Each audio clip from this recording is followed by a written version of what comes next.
Randy's trying to drum up people. What do you charge for that anyway? 25.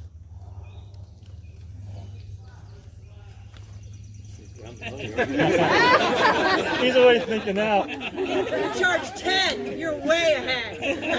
12.50 right there. That's a lot of money. You know, I didn't count y'all. Help me up. 1,500. That's my plane fare. You can get off the plane. Those ladies didn't know I was just arrived in town. $1,500. Lord. Woo. Yeah, we're supposed to go to Fort Fisher. I don't know how much time I actually spend in Myrtle Beach. We're supposed to go meeting a couple down there, and they live there. And supposed to go to Charleston and Wilmington. So I've been to Charleston, but I've never been to that Confederate Museum downtown. I forget what it's called. Maybe one of y'all know. But there's like this old, the way it's been described to me, the old school one, you know, where they get the index cards and the old typewriter, and they typed on it, and then you staple it next to the where the stuff just laying there. Yeah. Yeah. So I'm looking forward to that, and I hope I get to see the Hunley too, the submarine. I have not seen that. I've seen the Monitor turret. I guess that's in Virginia Beach, Norfolk. Yeah. Norfolk, right there. So that'll be cool to see that. All right. What did they do? What are they waiting on? Is that Randy's tour or my tour? Yep. Dean, how are you? I didn't see you. All right. What are you doing here? You going across? Make sure Randy don't get lost. Did he comp you? Well, you got money, right? Yeah. If you've never been, excuse me, to Lost Avenue or Neal Avenue, Dean Schultz is the owner of Neal Avenue, and people come up to me, not every week, but probably once or twice a month, and they want to go out there. You know, everybody that's seen everything at Gettysburg, they want to go see Lost Avenue. And I have never called Dean Schultz or his wife, and he has never, now he may not personally go out there, but he has never, ever, ever said no that I can remember about that. He has been the greatest caretaker of that monument and that avenue that you could wish for as far as the legacy of these veterans. How about a round of applause for Mr. Dean here. He's very gracious with his land. Especially y'all people that sneak out there. You open this. All right, so much for praising Dean. All right. He heard it. He heard it, did he? Now he heard it. Well, what do you say about an unbeliever? That's a Josie Wells line. All right. Let's go over Lew Armistead. All right. You probably want to move over here. Where are you two been? Anyway, I ain't seen you in a while.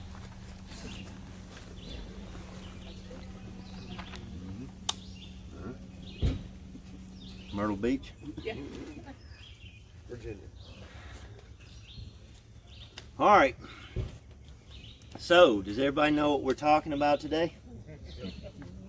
Right? We're talking about Lew Armistead. You've never heard of him, right? Never. I can't tell you. When I was a kid, I don't know how many of y'all came to that campfire the other night, but I was talking about a couple of nights ago. I was talking about being a kid and having that Ole Miss flag. The cheerleaders gave me that 12 by 18 flag, and I put it in my toy musket. When I would cross the wall, when I quote unquote, when I was doing Pickett's charge back in Mississippi, I was always Armistead. When I went across the wall. Now Armistead, as we know, didn't have a musket and a Confederate flag, but he did in Mississippi, I guarantee you. And there's about 1,000 of them following him too. When I went across there, it absolutely, fantastic, man. Oh, Lord. can remember probably around 5th grade. Though y'all, some of y'all, a lot of y'all probably got this. Those black Time Life collector books. They're reprints of the original editions. They got that leather cover on them with that gold lettering. You see them in about every Civil War bookstore you go to. They're about a dime a dozen. But they were coming out when I was in 5th grade, and I started reading John B. Gordon's memoirs. And I can remember, you know, just when Gordon's a great writer. I know people criticize he embellishes or whatever, but hey, never let the facts get in the way of a good story. And you know, when you're sitting there, I can remember getting to the end of that book at Appomattox, and I was just almost in tears. Lord have mercy, when they're meeting salute upon salute. Oh, I just didn't want it to happen. Then there was about that time, maybe 3rd or 4th grade, I read Burke Davis's Gray Fox. I think that was Burke Davis, wasn't it? The biography on Lee. Got the big statue right there. And the opening, I'll never forget this, the opening page in that book, the book opens. I've read this, whatever, you know, what was that? 38 years ago. That the opening page, Robert E. Lee comes into Richmond, Virginia, and he's coming to the Capitol. It's 1861. And it says Lee arrives on the train. And then when Lee gets off, he says something like Lee makes his toilet. And I still remember that sentence because that's the first time that I ever thought of Robert E. Lee as a human being. You think I'm joking, but I had never put that together. You know, when George Patton was a little kid in Virginia, right here, his grandmother used to read him Bible stories in the parlor, in the living room. And when Patton was a little kid, there was 3 figures up above the mantle. All right, there was a picture of I don't know what order. Yeah, it was Robert E. Lee, Jesus, and Stonewall Jackson up above the mantle. And so when Patton was growing up as a little kid, he just looked up there. Since he was hearing Bible stories, he thought it had to be the Father, the Son, and the Holy Ghost right there. All right, so Lew Armistead is the son of an Army officer. He is a military family. He's got military prestige. I bet half of you already know that his uncle defended Fort McHenry at the War of 1812. If you ever go to Fort McHenry, you can't miss him. What was his name? George? What was that guy's name? First name? Armistead, Fort McHenry. What kind of history lovers are y'all? Mr. Armistead. Well, you can't miss him. Armistead attended West Point, but he was dismissed, right? They make an allusion to this in the movie, right? What is that? They make an allusion to this, and it is because Juba Early broke a plate over Armistead's head. All right, or excuse me, Armistead broke a plate over his head. And I'm sure Juba Early worked very hard for it. But Armistead gets kicked out.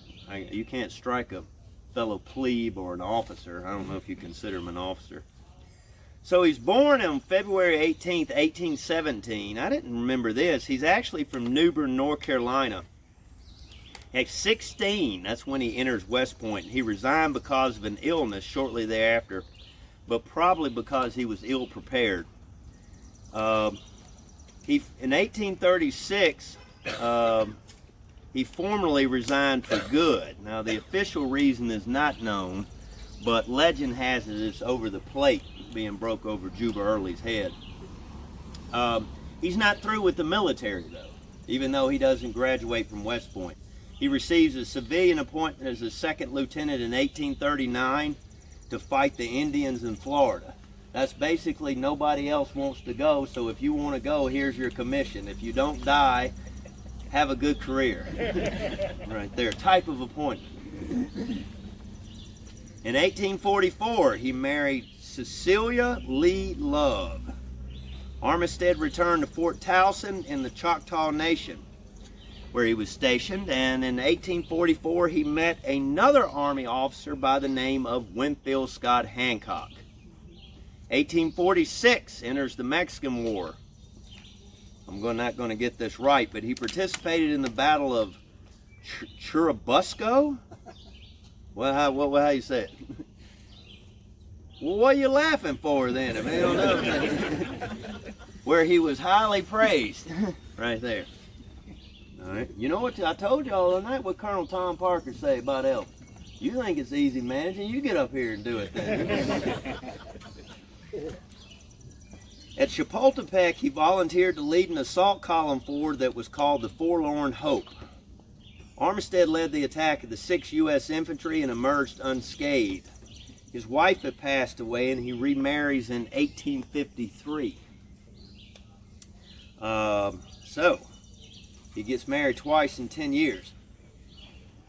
Some of you have already broke that record. Hello, Cameron. Upon the beginning of the Civil War, Armistead took command of the 57th Virginia. You need to keep that in mind for the end of this tour. 57th Virginia. He later commanded a brigade during the 7 days. The brigade did not perform well, and Armistead's reputation was prematurely tarnished. At Malvern Hill, William Judkins of Wright's brigade stated that Armistead spent the battle behind a poplar tree.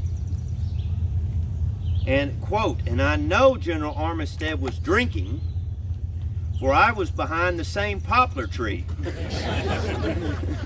that he was when he took out his brandy bottle and took a long pull at it, which gave him the name Poplar General."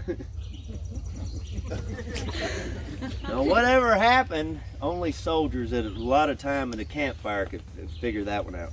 He's wounded at Sharpsburg, though. I don't know how much I read into the pull on the flask. Was he drinking a pull? Did he take a pull? Oh yeah, probably. He's about to take another pull in a few minutes on July 3rd. But is he drunk?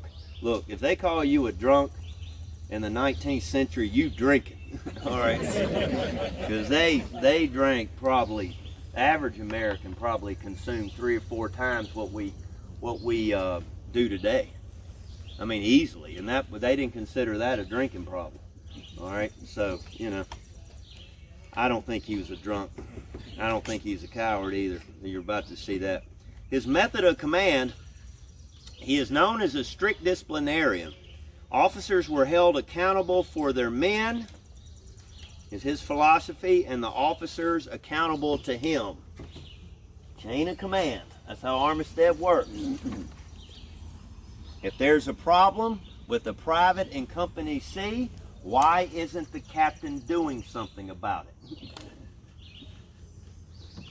He's a rigid man, is what I'm telling you. And what I see is a fine line.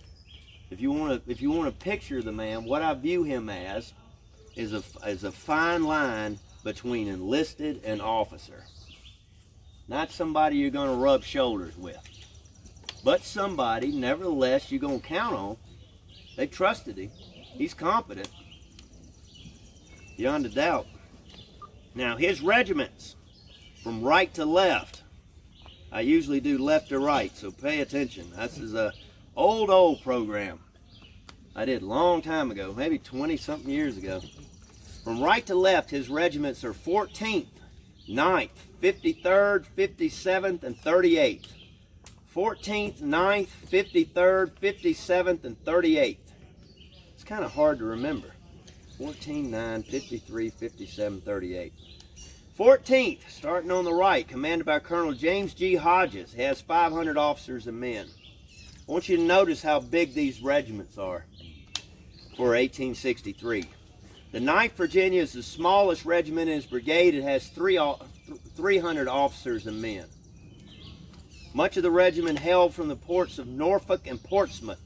The commander, Major John C. Owens, was a former ship's carpenter. 53rd Virginia numbers 490 officers and men, including some descended.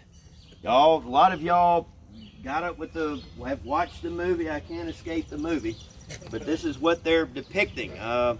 They're related, descended from several famous Americans. This included Colonel William R. Aylett, who had risen from company commander to regimental command. He was the great-grandson of Patrick Henry. Private Robert Tyler Jones is the grandson of President John Tyler, and he served in the color guard, which is obviously not a safe place to be. 57th Virginia is commanded by Colonel John B. Magruder, largest of all the regiments with 550 officers and men.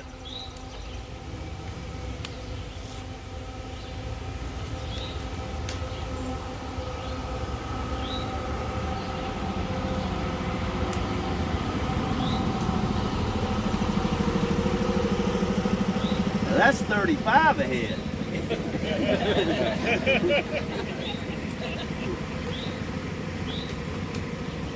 Air conditioning. And air conditioning. I could double it up for that. I bet y'all pay 70 a head to take a bus tour across this field in the AC. I know some of you men want, but your spouse is that elbow sharp. Right there. 38th Virginia is Colonel Edward C. Edmonds, and it is 500 men. Morale. The general condition and attitude of the men were at its peak. Absentees had returned to the ranks and the passionate ardor, that's a quote, of the men were at a peak. They were veterans and well prepared to endure the hardships of the campaign. Basically, Pickett's division misses the Battle of Chancellorsville. And after the 7 days battle, they're really not involved in any heavy combat. So I'm talking about June of 1862, 1st of July of 62 to a year later, literally.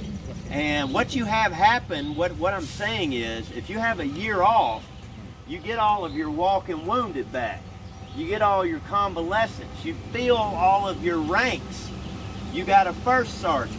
You know, you got a second lieutenant, you got a first lieutenant, you got a captain. All these slots are filled, unlike these other veteran regiments, who the bureaucracy can't keep up with the loss. So you have all these positions that go unfilled.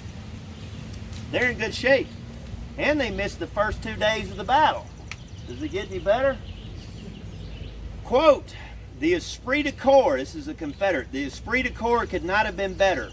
The men were in good physical condition, self-reliant and determined. They felt the gravity of the situation, for they knew well the mettle of the foe in their front. They were serious and resolute, but not disheartened.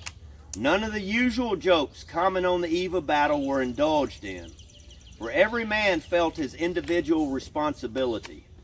I believe the general sentiment of the division, that means Pickett's division, was that they would succeed in driving the Federal line from what was their objective point. There was no straggling, no feigned sickness, no pretense of being overcome by the intense heat. Every man felt that it was his duty to make that fight, that he was on his own commander, and that he would have made the charge without an officer of any description. They only needed to be told what they were expected to do. Many of them were veteran soldiers who had followed the little cross of stars from Big Bethel. Boy, I bet you know Big Bethel. You studied the Civil War. They knew their own power, and they knew the temper of their adversary. They had often met before, and they knew the meeting before them would be desperate and deadly. End of quote. I like this one too. And I think this really sums up the common soldier in Lee's army. A non-commissioned officer in the ranks of Armistead's brigade wrote that although he was, quote, broke down much of the time, he was always up when dear Marser Bob wanted him for a fight, even though that might mean being put in, quote, some tight places sometimes. Right there. Yeah. That's crazy. What's the problem with Pickett's division making the assault, though? What's the obverse of that? They're going into combat, and Pickett's division is completely from Virginia. What does that mean in combat? Everybody that gets shot is from Virginia, which puts a disproportionate amount of loss on Virginia. Pickett's division was not all Virginians. They left the other two back in Richmond. Pickett's division was actually 5 brigades. If you want to get into what ifs, I've often wondered what would have happened if they brought the other 2 with them. And they were here for July 3rd, but that's not the cards we're dealt here. Out of the 5 brigades that are in the division, they brought 3 of them out here. The way I remember, they were left in Richmond to guard against any federal incursions there. Anybody disagree with that? I believe they were literally at Richmond. They were guarding maybe Hanover Junction. North Carolina, maybe? With, North Carolina was one. with C.H. Hill. Cook, is that one of them? Yeah. I just was listening to Sears a week ago, but it's something about Hill was having a fight with Lee about what brigades to release for the defense of North Carolina. Mm-hmm. Well, you see, for $25 you get cold water. On this tour you don't get anything. She brought her own Best guy. All right, I'll give them a second to get ahead of us, but I was going to move us out there too. We're going to probably be bumping up against each other. Any questions?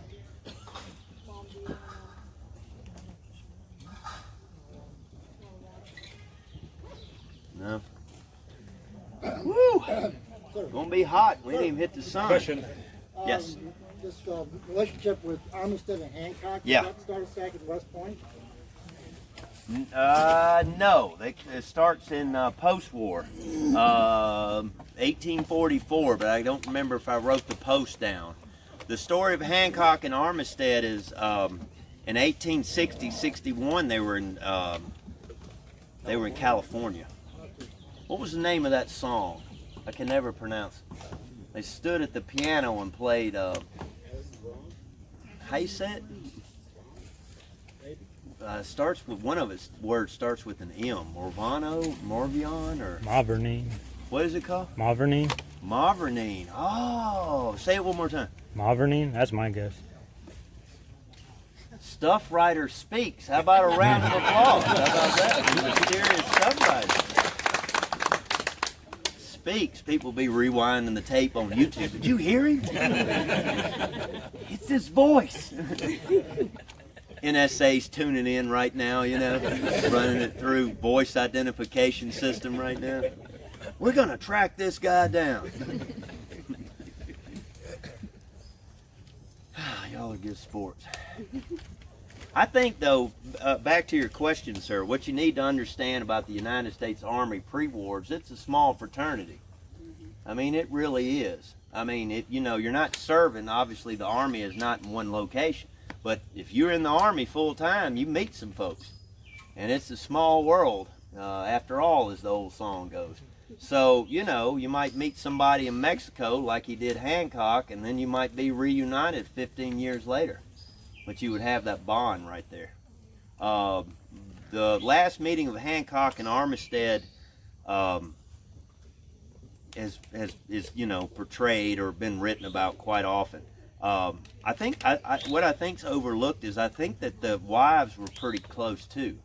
I think it was a couples thing where the officers' wives and their husbands just got together and had sort of like a dinner club or social. I mean, what else you going to do in California in 1860? I mean, it's not the paradise that we know or think of today.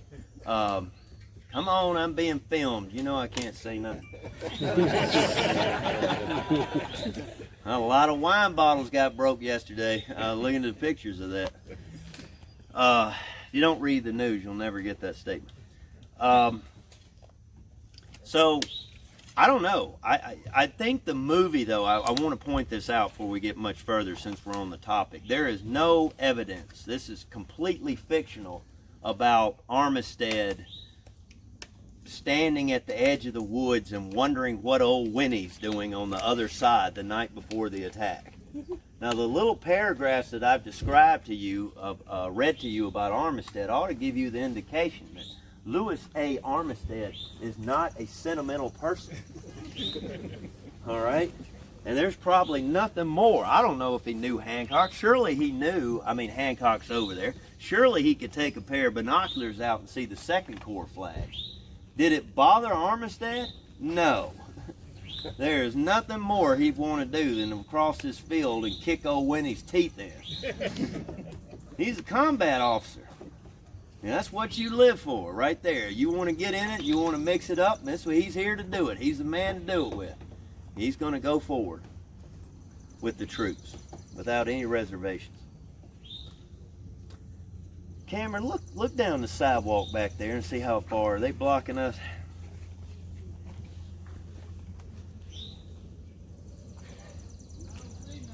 There you go. All right, we're going to walk to the edge of the woods. We'll bring up the troops with this. Yeah. There you go. Hickory, right? Mm-hmm. Yep. Never smell one? Mm-mm. Stink. They'll stink. Ooh. Yeah, surprising, isn't it? Mm-hmm. If you crack them open, they're even better. It is not bad.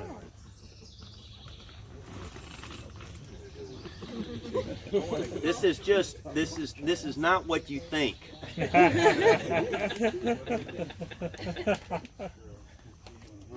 see if I can get it open. These hickory nuts, what they dye their clothes with in part. If it ever stained, you ever get it stained on you, like you get it on your fingers or something, she ain't coming out. Wear that one out. I don't know, these aren't any good. They don't smell like that one. Congratulations. All right, we're going to stand out here, but we're going to get out ahead of them.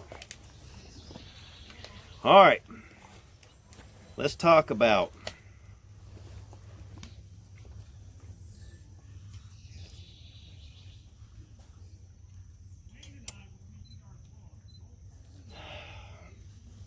Confederate soldiers come up. Now look, this is out the purview, this is outside the purview of this program because we're concentrating on Armistead. But I'll cover some of it. But I wrote an article years ago, you can find it online. The Park Service has got it online somewhere. And the rest of the Rangers, they have theirs on there too. But we wrote these articles for July 3rd for a seminar we had. I forget what year that was. And I did a paper on the advance of Pickett's charge, which includes both sides right here. And I also did the last rally. I covered that in it too. You know what I'm talking about, after the battle by Lee. Anyway, some of this is what I'm about to tell you is what I'm incorporating into this talk from this paper right here. As far as Armistead is concerned, he comes out here, and I think one of the first things, She's new. doesn't like me, probably wise. One of the first things that you need to understand, ladies and gentlemen, one of the biggest things that surprised me when I first got here to Gettysburg, and if you don't know this, it'll be a shock to you too, is Pickett's charge, ladies and gentlemen, does not begin here. All right, this is where Armistead's brigade is, and this is the reason I've stopped you in the shade right here, because Armistead's brigade is in these woods. They're all crammed in these woods. But what the big surprise is, or was to me back in 1999, is that the other two brigades in Pickett's division, Garnett and Kemper, are not back here in the shade either. Garnett and Kemper are actually not even where that group is, where that cannon is right there. Garnett and Kemper are on that next rise, all the way up. And when I found that out, ladies and gentlemen, that completely changed. I'm not saying it's still a good idea yet, but it completely changed my opinion or outlook, how about that, on Robert E. Lee launching an assault across this field. Now, I'm trying to do everything I can in the shade, obviously, before we step out into the sun. But when we get on top of that ridge, I'm trying to cut through some of the backdrops so we won't have to pause too long. when we get to the top of that next ridge, we'll take a look at Garnett and Kemper's lines. They're a lot closer to the Union line on Cemetery Ridge than I think most people realize out there. Oh, the bookman. Yes, right there. Is it a good map? Excellent. Excellent map. All right, so Armistead comes up. There are 3 brigades in Pickett's division: Armistead, Garnett, and Kemper. The first brigade's on the field. I'm not going to walk you over half of creation just to show you this, but if you're so inclined, the things that people miss about Pickett's charge is the way that the Confederates get into position is actually in a swell that is on the other side of these woods right here. All right, the Confederates, Pickett's division specifically, would fill their canteens in this stream that's behind Seminary Ridge. It's still back there on the Brown Ranch. Then they would march the division not through here where the modern day sidewalk is, and the jump off point is for the trail to Cemetery Ridge, but the division would come in further south. If you look at it, ladies and gentlemen, go out there when the crops aren't there, maybe the winter time, and you look down in that swell, you can't see the Union position from that swell. So what are the Confederates doing? Why am I telling you all this? All right, they're coming in here. They're coming in here, and let's say she's the top of the hill and the swell's over here, and let's put you right here. You'll be the next ridge, which is right here. What they're doing is they're coming down below, right? They're coming down below and they're coming into position. So Kemper is going to deploy in front to the right. If you look, some of you can see this, but his left flank roughly would have been at the Spangler farm. That's that closest barn and house which you see right over there. His left flank, not his right flank. This is the right brigade of Pickett's division. Garnett's brigade, how am I doing? Garnett's brigade is going to be on the next ridge. And his right flank, not his left, but his right flank will basically, to simplify things, be at the driveway of the Spangler farm. I know you can spare me the letters, okay, but I'm approximately in that general area right there. The main point you need to get, though, is that Pickett's division goes into place, and I wouldn't say the Union didn't notice, but they didn't make a big show out of it. And then what do? They come through this swell. The swell continues around. You can see where that little girl is, where the ground starts to dip in front right there. Garnett's brigade just files in through that ravine right there, and when they get to this position, they front to the right, and then they just come up and deploy in the battle line. Pretty simple maneuver. Okay, let's get back to Armistead. I already said Kemper and Garnett. There are 3 brigades. We're following Armistead. Armistead is supposed to, Armistead, what are y'all doing? I don't know. Armistead, stand beside her this time. Stand beside her right here. So you got Kemper, you got Garnett, and Armistead comes up. He's in the woods right here, okay? What's he supposed to do? Armistead is simply supposed to go and extend the left of Garnett's brigade. If I'm Armistead, I go right here. In other words, where you see this pasture out here is where Armistead's brigade should be. Now, thank y'all. With that in mind, Armistead gets up here, and what's the problem with that? If he deploys where he's ordered to deploy, he will be in front, ladies and gentlemen, of a portion of Heath's division, which is also participating in the assault. In other words, he'll cover up the front. Let's do that one more time. Right up here. Who else? Butler Bulldogs. All right, so. All right. You from Virginia?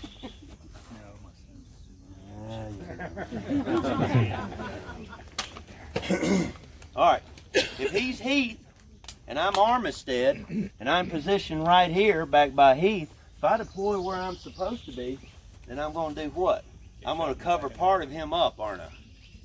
So Armistead doesn't know what to do. Should he cover up the front of another Confederate division? He's not going to cover the whole division, but he's going to cover a good portion. He's got a big, I don't know if y'all were counting those numbers, but he's got over, what, 2,000 men in this brigade. It's a big brigade. So what do? Armistead doesn't know what to do. So there was Pickett's chief of staff. Thank y'all. Pickett's chief of staff, or one of his aides, staff officers, a guy by the name of Major Walter Harrison. Harrison is a source, ladies and gentlemen, for a lot of what we know about Pickett's division's movements on July 3rd. Pickett doesn't write much about it, as you well know. Well, he did write a lot about it. We just didn't see it. That's a small Gettysburg joke, but really not a joke. Harrison says that he was in search of Pickett to find out where to put Armistead.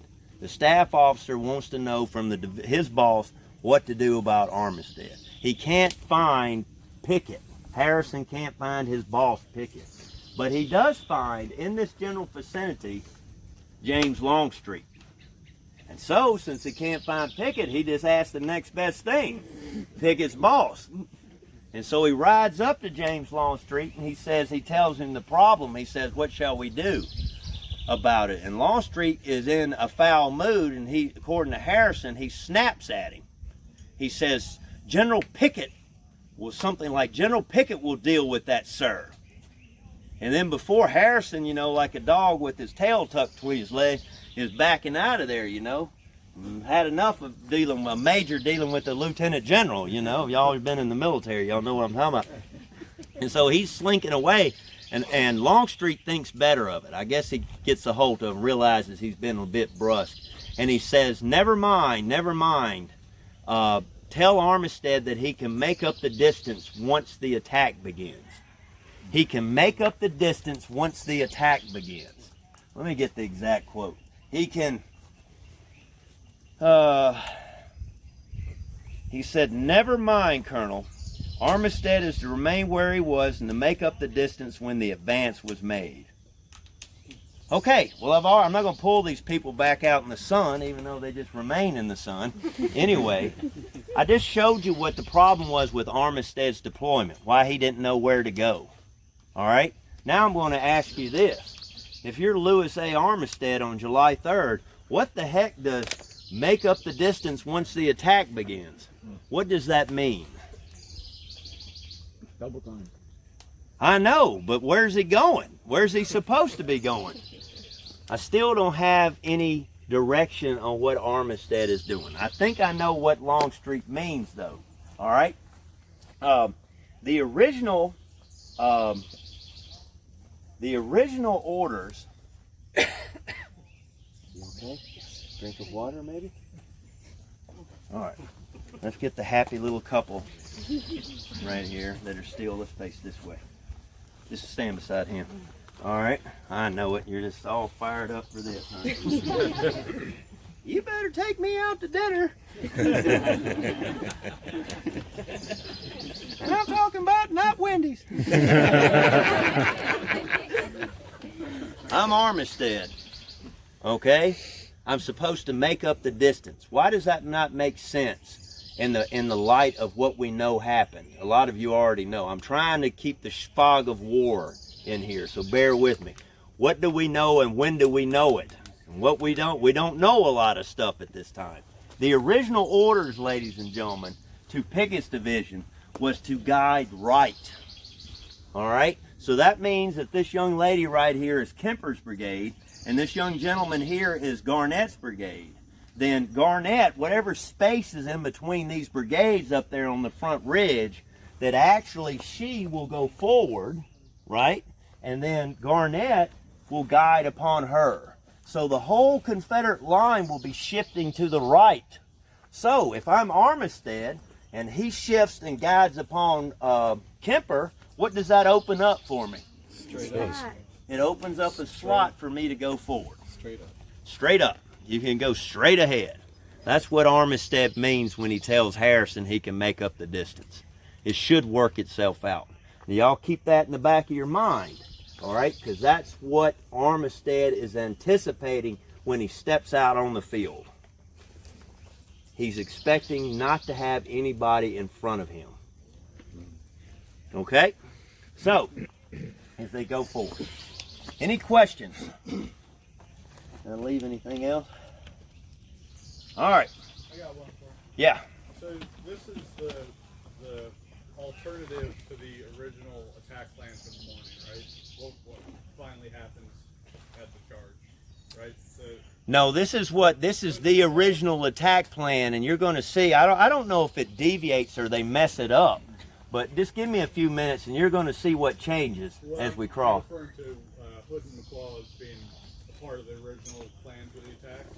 Oh, you must have come to the lecture the other night, right? Okay. I'm a victim of my own words, right? So, do you remember when you said in 1999? Somebody was come up to me yesterday. You know, that was a funny story. You remember when you did that? And how about this? Do you remember her? How about him? I'm like, yeah, right there. No, I don't think it is. I think that, well, let me answer it this, sir. I don't know the exact time when McClaw's and Hood, his question is, Longstreet's entire corps is supposed to be involved in the attack. But I can't give you an exact time of when that is modified, is the word I'm looking for. And instead of having McClaw's, Hood, McClaw's, and Pickett in the attack, supported by Heath's division under Pettigrew, right out here. I'm sorry if I continue to use Heath. It's an old habit. I get my days mixed up. Instead, what happens is that Pickett and Pettigrew's division, or Heath, is going to become the main attack. All right? So I don't know exactly what point that happens. All I can say is Lee's staff obviously understood that everybody was supposed to be involved, and apparently something happened, and now it got shifted right there, you know. My question is, do you know if there was an alternate placement for Pickett's division with that in mind, and then this maybe is a second? No, what I don't know about that is in the original attack plan, is Pickett supposed to go where he is today? I should say historically, or is Pickett going behind him or something, or would he go to the right? Knowing Robert E. Lee, he would probably allow Longstreet quite a bit of discretion to do that, to the placement of that division. But it very well could be that Pickett was where he was originally supposed to be. But I can't prove or disprove that, okay? So Pickett's supposed to make it through, and then the rest of Longstreet's corps is supposed to join, and that's why they didn't? See what you've done? Last question. No B and C. No B and C. All right, so what I've done here, and what's probably confusing you out here, is I didn't set up what the gentlemen are asking about. There was a morning conference. If you go to that paper I've already alluded to, I mean, that'll take you back to the very beginning. But at early morning, whatever time that is, they get over here to the peach orchard, and Lee's staff, probably Longstreet staff in there somewhere, a couple other AP Hills there, etc., Harry Heath, they all get over to the peach orchard, and Lee's staff recalls after the war that the attack plan was to be everybody, Longstreet's corps plus Pettigrew's division. But obviously we know that didn't happen in the attack. So what the questions are involving is, when did that evolve into what it becomes historically? And so that has to happen sometime during the morning when Lee and Longstreet are by themselves, apparently without their staffs. Whatever Longstreet says, Lee writes in his report that Longstreet argued with him that his movements on the right have been embarrassed by the mountains. What is he referring to? Little Round Top. And what Longstreet says is, boss, I can't make the attack because they'll come off Little Round Top and attack me in the flank. And so whatever he says to Lee, he talks Lee out of it. And Lee acquiesces, and instead of Pettigrew being support, when I mean support, once Longstreet's corps has a major breakthrough, that's when the rest of the Rebs will come forward. Now what happens is Pettigrew becomes part of the main assault instead of a support. Right there. And a lot of this stuff as we go out on the field, especially specifically focusing on Armistead, is going to change rather swiftly on this field. And I honestly don't know if Longstreet knew about it, what's about to happen, especially with the intricate movements of Pickett's division as they go across the field. Because Longstreet reports one thing in his report, and what happens on this field is another. So I think Longstreet may even be assuming they're going to guide to the right.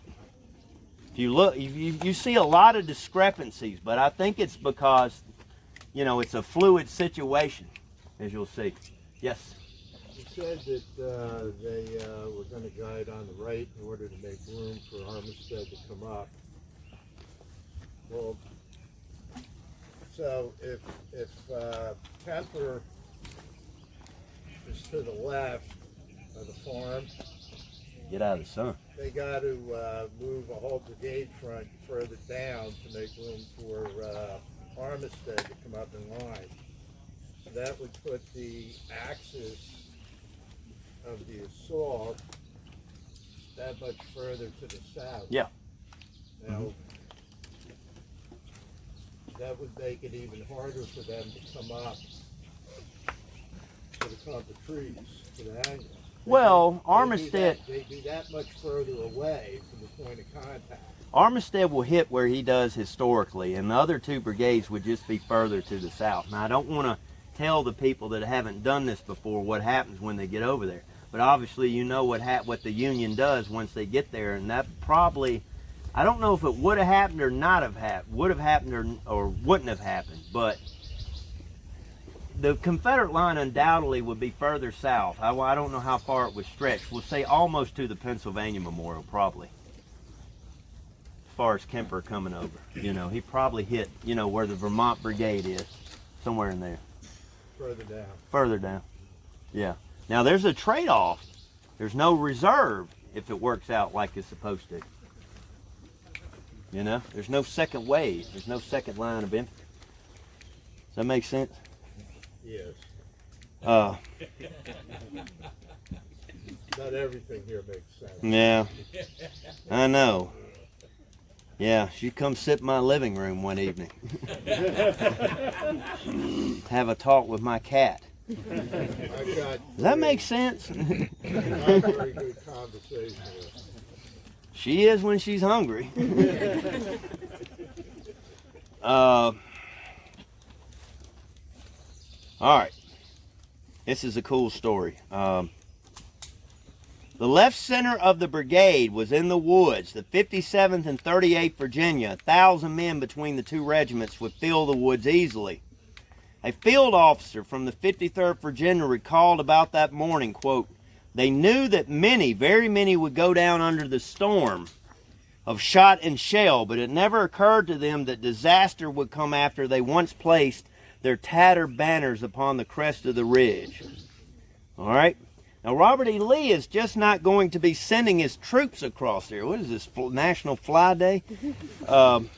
He's going to open this up with what we all know is a cannonade, a massive cannonade. Now, Scott Hartwig will deny this, but he told me one time when he audited my Pickett's Charge Walk, we don't do these, that's not in the rotation right now. Scott Hartwig told me that there was 147 cannons on the Confederate side during the bombardment, that he had counted them himself. Now, he denied that right there, but he told it to me, I swear. Not 148 and not 146. 147 cannon. You want to get it right, that's the correct account. 147. Yeah, write it down. What's going on over here? 147 with an asterisk. Right there. That's how many guns you got. Bank on it. You take the guide exam, highlight it. So Scott said it. All right. Before the bombardment. So the bombardment is supposed to do what? Y'all better step out of the sun. I don't want y'all overheat. The Cemetery Ridge, y'all don't have to be heroes over here. Where you see the open area on the ridge in that area, that's obviously where the Union forces are. The 147 guns have two objectives, ladies and gentlemen. The first objective is to suppress the Union artillery fire. You want to talk about why somebody would send 12,000 men across this open field? Well, they were never supposed to get shot at from the time they left the woods. Most people forget that aspect of the charge. if you bring up enough guns, let's make this even for you so we can do easy Mississippi math right here. If you got 150 guns, is that the Betsy Ross flag you're wearing? No, not quite. If you have 150 guns, let's make it simple. They fire 1 round a minute. All right? How many rounds do they fire in 10 minutes? 1,500 rounds. If you shoot for 15 minutes, how many rounds do you shoot? 2250. 2250, and they're probably averaging, I can't do this complex of math, but they're probably averaging, let's say, every 45 seconds per shot, right? So you're talking about, ladies and gentlemen, probably within 15 to 20 minutes, you're talking about 3,000 to 4,000 rounds of artillery being thrown at Cemetery Ridge. You would think, now everybody that's read about Gettysburg already knows what happens, but you would think you don't know what happens in this case. It hasn't happened yet, so you don't know. You would think, if doing that math right there, if you're Robert E. Lee, if you throw that much iron up there, that you're going to be able to knock out the Union artillery. I would think so. That's a lot of weight being thrown up there, you know? So, 150 guns are supposed to beat down or suppress the Union artillery, and then, hopefully, best case scenario, they run off and demoralize the Union infantry. Maybe, maybe not, but nevertheless, the Union infantry without artillery, the Union Army is not going to be shooting at these Confederates if they don't have anything to shoot with. All right, so the bombardment, they get ready to go, and the men were ready. They knew exactly what was about to happen. The officers come running along and say, "Lie down, men, lie down." And everybody starts hugging the ground. On the right flank of the brigade, Private Erasmus Williams of the 14th Virginia, I love this story, I don't get to tell it often, began to dig a small hole with a case knife, throwing the dirt in front of him as a small breastwork. A lieutenant in good nature, this is happening on that hill right over there. A lieutenant in good nature stated, "Why, Williams, you are a coward." But the private kept digging. While responding to the lieutenant, "You may call me what you please, but when the time comes, I'll show up all right. And when the artillery begins, this hole I am digging will be a good place for me to be in." When Williams finished, quote, "He had a good little fort for the accommodation of one." Williams heard the cannonade was about to begin. Quote, "So I settled myself in my little fortification and awaited events. The lieutenant behind me kept guying me, and said to me, 'I am going to stand right up here and witness the whole proceeding.' Smiling and chatting, he took things as easy and less cautiously than I did. In a little while, the signal gun fired, and there was a terrific blast upon us along our lines from the enemy's guns in reply. In a few minutes, I was covered with dirt from the shot and shell striking near me. Presently, indeed almost instantly, the defiant lieutenant was swept away by a shot or a shell, and his blood sprinkled all over me. A shell struck in the ground right by me with the fuse still burning. I had just enough time to stretch out my hand and pull out the fuse. Else both I and others might have been killed by the explosion." Yeah. End of quote. Lieutenant John H. Lewis of the 9th Virginia talked about the cannonade blackening the sky and blotting out the sun, which reminded Lewis of a thunderstorm. Years later, Lewis attempted to capture the moment while they're lying there. Men seldom see or hear the like of this but once in a lifetime. And those that saw and heard this infernal crash and witnessed the havoc made by the shrieking, howling missiles of death as they plowed the earth and tore the trees will never forget it. It seemed that death was in every foot of space and safety was only in flight, but none of the men did that. To know the tension of mind under a fire like that, it must be experienced. For 2 long hours this pandemonium was kept up, And then, as suddenly as it commenced, it ceased.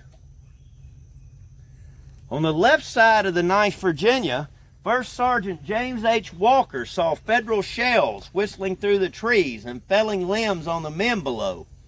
Men and horses were being struck at every moment, and the explosion of a caisson could be heard from time to time up ahead. At the center of the line, the men of the 53rd Virginia did not sustain as many casualties. However, one did great damage when it wounded Colonel Aylett and knocked him out of field command. The 53rd Virginia would then be commanded by Lieutenant Colonel Raleigh Martin. Y'all remember Raleigh Martin. We're going to come back to him. The stretcher bearers. I know you're probably getting tired. Wait till we get out there. Listen to this, though. This is the best indication you'll ever get about the bombardment. The stretcher bearers had to be doubled to remove the wounded. That's how many they're losing, and we hadn't even started with all that Federal shot and shell coming on in here. Captain Fahrenholtz saw General Cadmus Wilcox ride up to Armistead during the bombardment. Wilcox had also spoken to Garnett earlier. Wilcox saluted and told Armistead that the Federal position was stronger than at the Battle of Gaines' Mill, which is pretty strong. He queried Armistead as to what he thought would happen after the bombardment. Wilcox did. And Armistead replied that he thought they would charge and carry the enemy's position, and so told Wilcox. Wilcox pointed out that the fighting had been heavy the previous day and all the ground gained had been relinquished. He also pointed out that the Federals had almost a 24-hour period to entrench and to dislodge them would entail a great loss of life. All right. Just as Wilcox left, a cannonball ricocheted into the woods, severely wounding a soldier and almost hitting Armistead. Many of the Confederates began to move towards safe environments. Armistead, quote, "that gallant, kind, and urbane." You'll never see that on your tombstone. Gallant, kind, and urbane. Old veteran reassured the men and halted them from their move with the words that, quote, "lie still, boys. There is no safe place here." What does that tell you? Armistead's walking up and down the line while his men are lying down. What does that tell you about Lewis A. Armistead? He ain't no coward. Right? I don't know what that proves, but it steadies the men. Right? It does. All right. One more thing and we'll step out. I can't delay it much longer. I try, y'all, I had, 3 or 4 people go down Devil's Den the other day. Y'all people got it. If y'all ain't up to this, y'all need to quit coming out here now. Somebody gonna get hurt. This ain't no joke.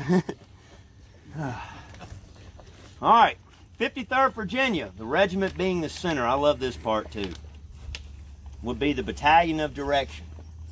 Therefore, the colors of the regiment would be paramount in the advance. Armistead approached the color sergeant. His name was Leader Blackburn. Can you get a better name? And asked if he could plant. Armistead was sitting there with that Confederate battle flag, and he looked over across at the Union lines right there, and he pointed to it, and he asked Blackburn if he could plant that Confederate battle flag on those Yankee works over there. And Blackburn looked at him, and he replied to his general, "Yes, sir, if God is willing," was the response. And Armistead then offered, nice little gesture, the sergeant a drink from his personal flask, of which Blackburn gratefully accepted. Armistead then placed himself at the center of the brigade. Garnett will ride in on horse because he's been kicked by a horse the day before, Captain Bright's horse. We remember correctly if you came to the campfires. And General Kemper will be mounted also because he is too fat. That's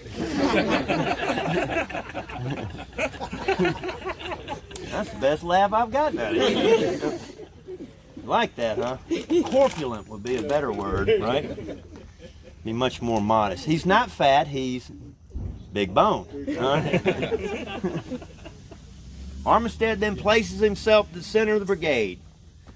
Second Lieutenant, I can just see this is a great description. Second Lieutenant John H. Lewis of the 9th Virginia recalled seeing Armistead as the advance began. Quote, "If I should live for 100 years, I shall never forget that moment or the command given by General Lewis A. Armistead that day. He was an old Army officer and was possessed of a very loud voice, which could be heard by the whole brigade, being near my regiment.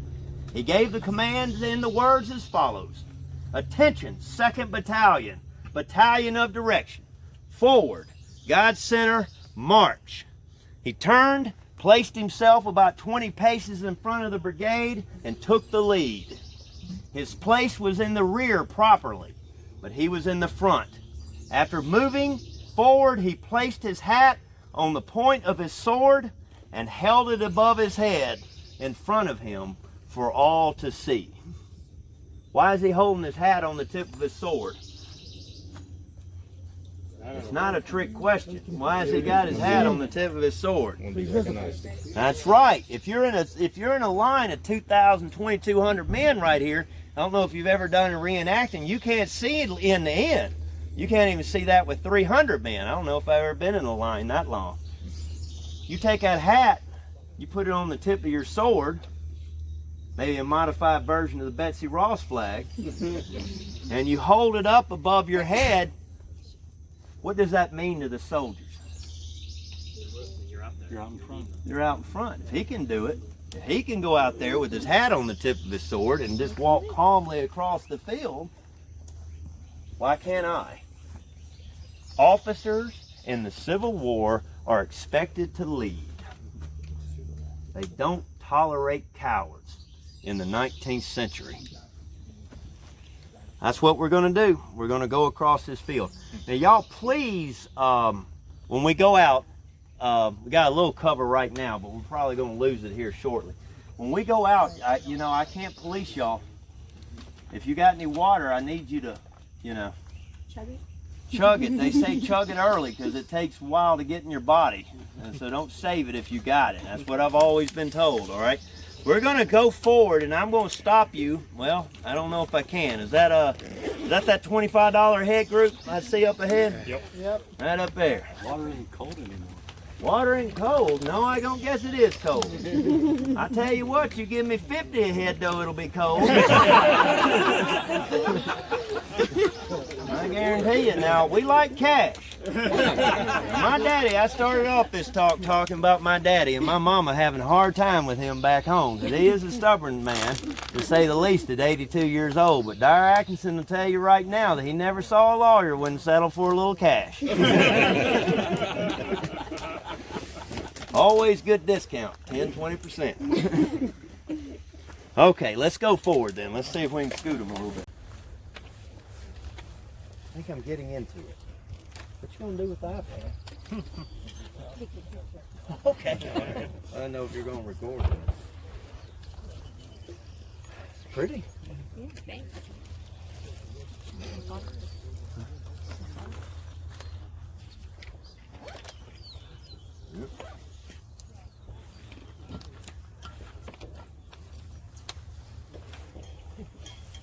Look how fast we came in that short amount of time.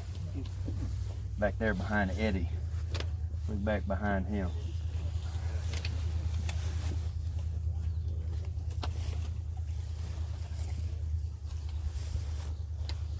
Eddie.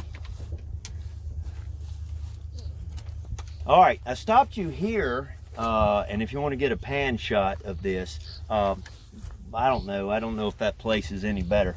Now look at where Armistead's brigade is. Now look at where the Confederates are coming in line. See this swell? See how Kemper and Garnett's brigade come through here, specifically Garnett to your right front, where you see that snake rail fence? Somewhere in that vicinity, they're going to march to the left by the left flank, come into position, then they're going to front to the right, and then they'll come up here. Now the exact position I don't know, but I would suppose they'd be near this next fence, which is directly in front of you. What I'm trying to get you to see, though, ladies and gentlemen, is that Pickett's charge is not exactly probably like you have originally perceived it. Armistead is back there, but the two front brigades are all the way out here. How many yards is that? 400? Something like that?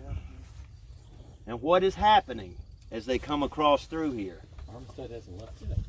Armistead is coming out. Armistead will probably be one of the first brigades to get up and get ready to move, okay?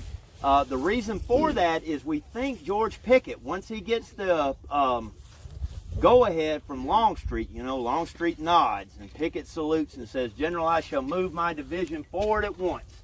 Pickett starts on that famous gallop among the Virginians. "Up, men, into your posts, and let no man forget today that you are from old Virginia."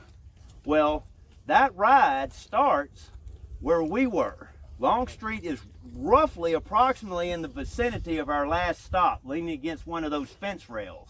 And so when Pickett goes riding out, the first brigade he tells to get ready to advance is Armistead, because he rides from the division's left, facing this way to the right.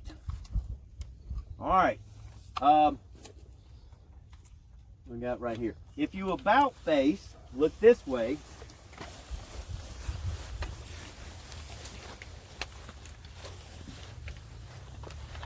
Oh, boy. Where's my official biographer? Lord have mercy, stuff writer. Where are you? Oh, there you are. I'm sorry. You can't pick me up there. I'm just kidding. If you look at it right out here, ladies and gentlemen, obviously Pettigrew's division is going to be coming first, forward now too. This is the problem with Pickett's charge, all right? You don't have to be a rocket scientist. Who has the furthest distance to go? These men over here or these men right here? Over there, right. Well, guess who's leaving first? Over here. Pickett's division is leaving, and there is no, you talk about little things they overlooked during the assault. Now, I may be wrong, but I have never been able to find one scintilla, is that how you say scintilla? Scintilla of evidence. Thank you, my northern friend. Never found one scintilla of evidence that there was a queue for everybody to jump off. There should have been, but there's not. The Confederates right about over here, the first they knew it was time to go is when they saw Pickett's division going forward. You know? That's what that's the big drop. So it looks to the Union, and if you extrapolate, some of you know where I'm pointing to, but the Virginia, the North Carolina monument is over there in the distance, and there you can't see it very well, but there's a hill along Seminary Ridge. And Davis's and Brockenbrough's brigade, the left of Pettigrew's division, can't see Fry's brigade and Marshall, if I got them right, Fry and Marshall, right to left, going forward because of the hill. So really, Pettigrew's division is not stepping off at once. Only half the division comes out, Fry and Marshall brigade, and joins Pickett's. The rest are trying to catch up. We all know that Brockenbroughs probably won't make it but a couple hundred yards till they're ready to say, you know, good to see y'all. And they head back to the rear, okay? But Davis's brigade is going to be trying to play catch up for the rest of the assault. Now let's get to a fluid situation that's going on right here.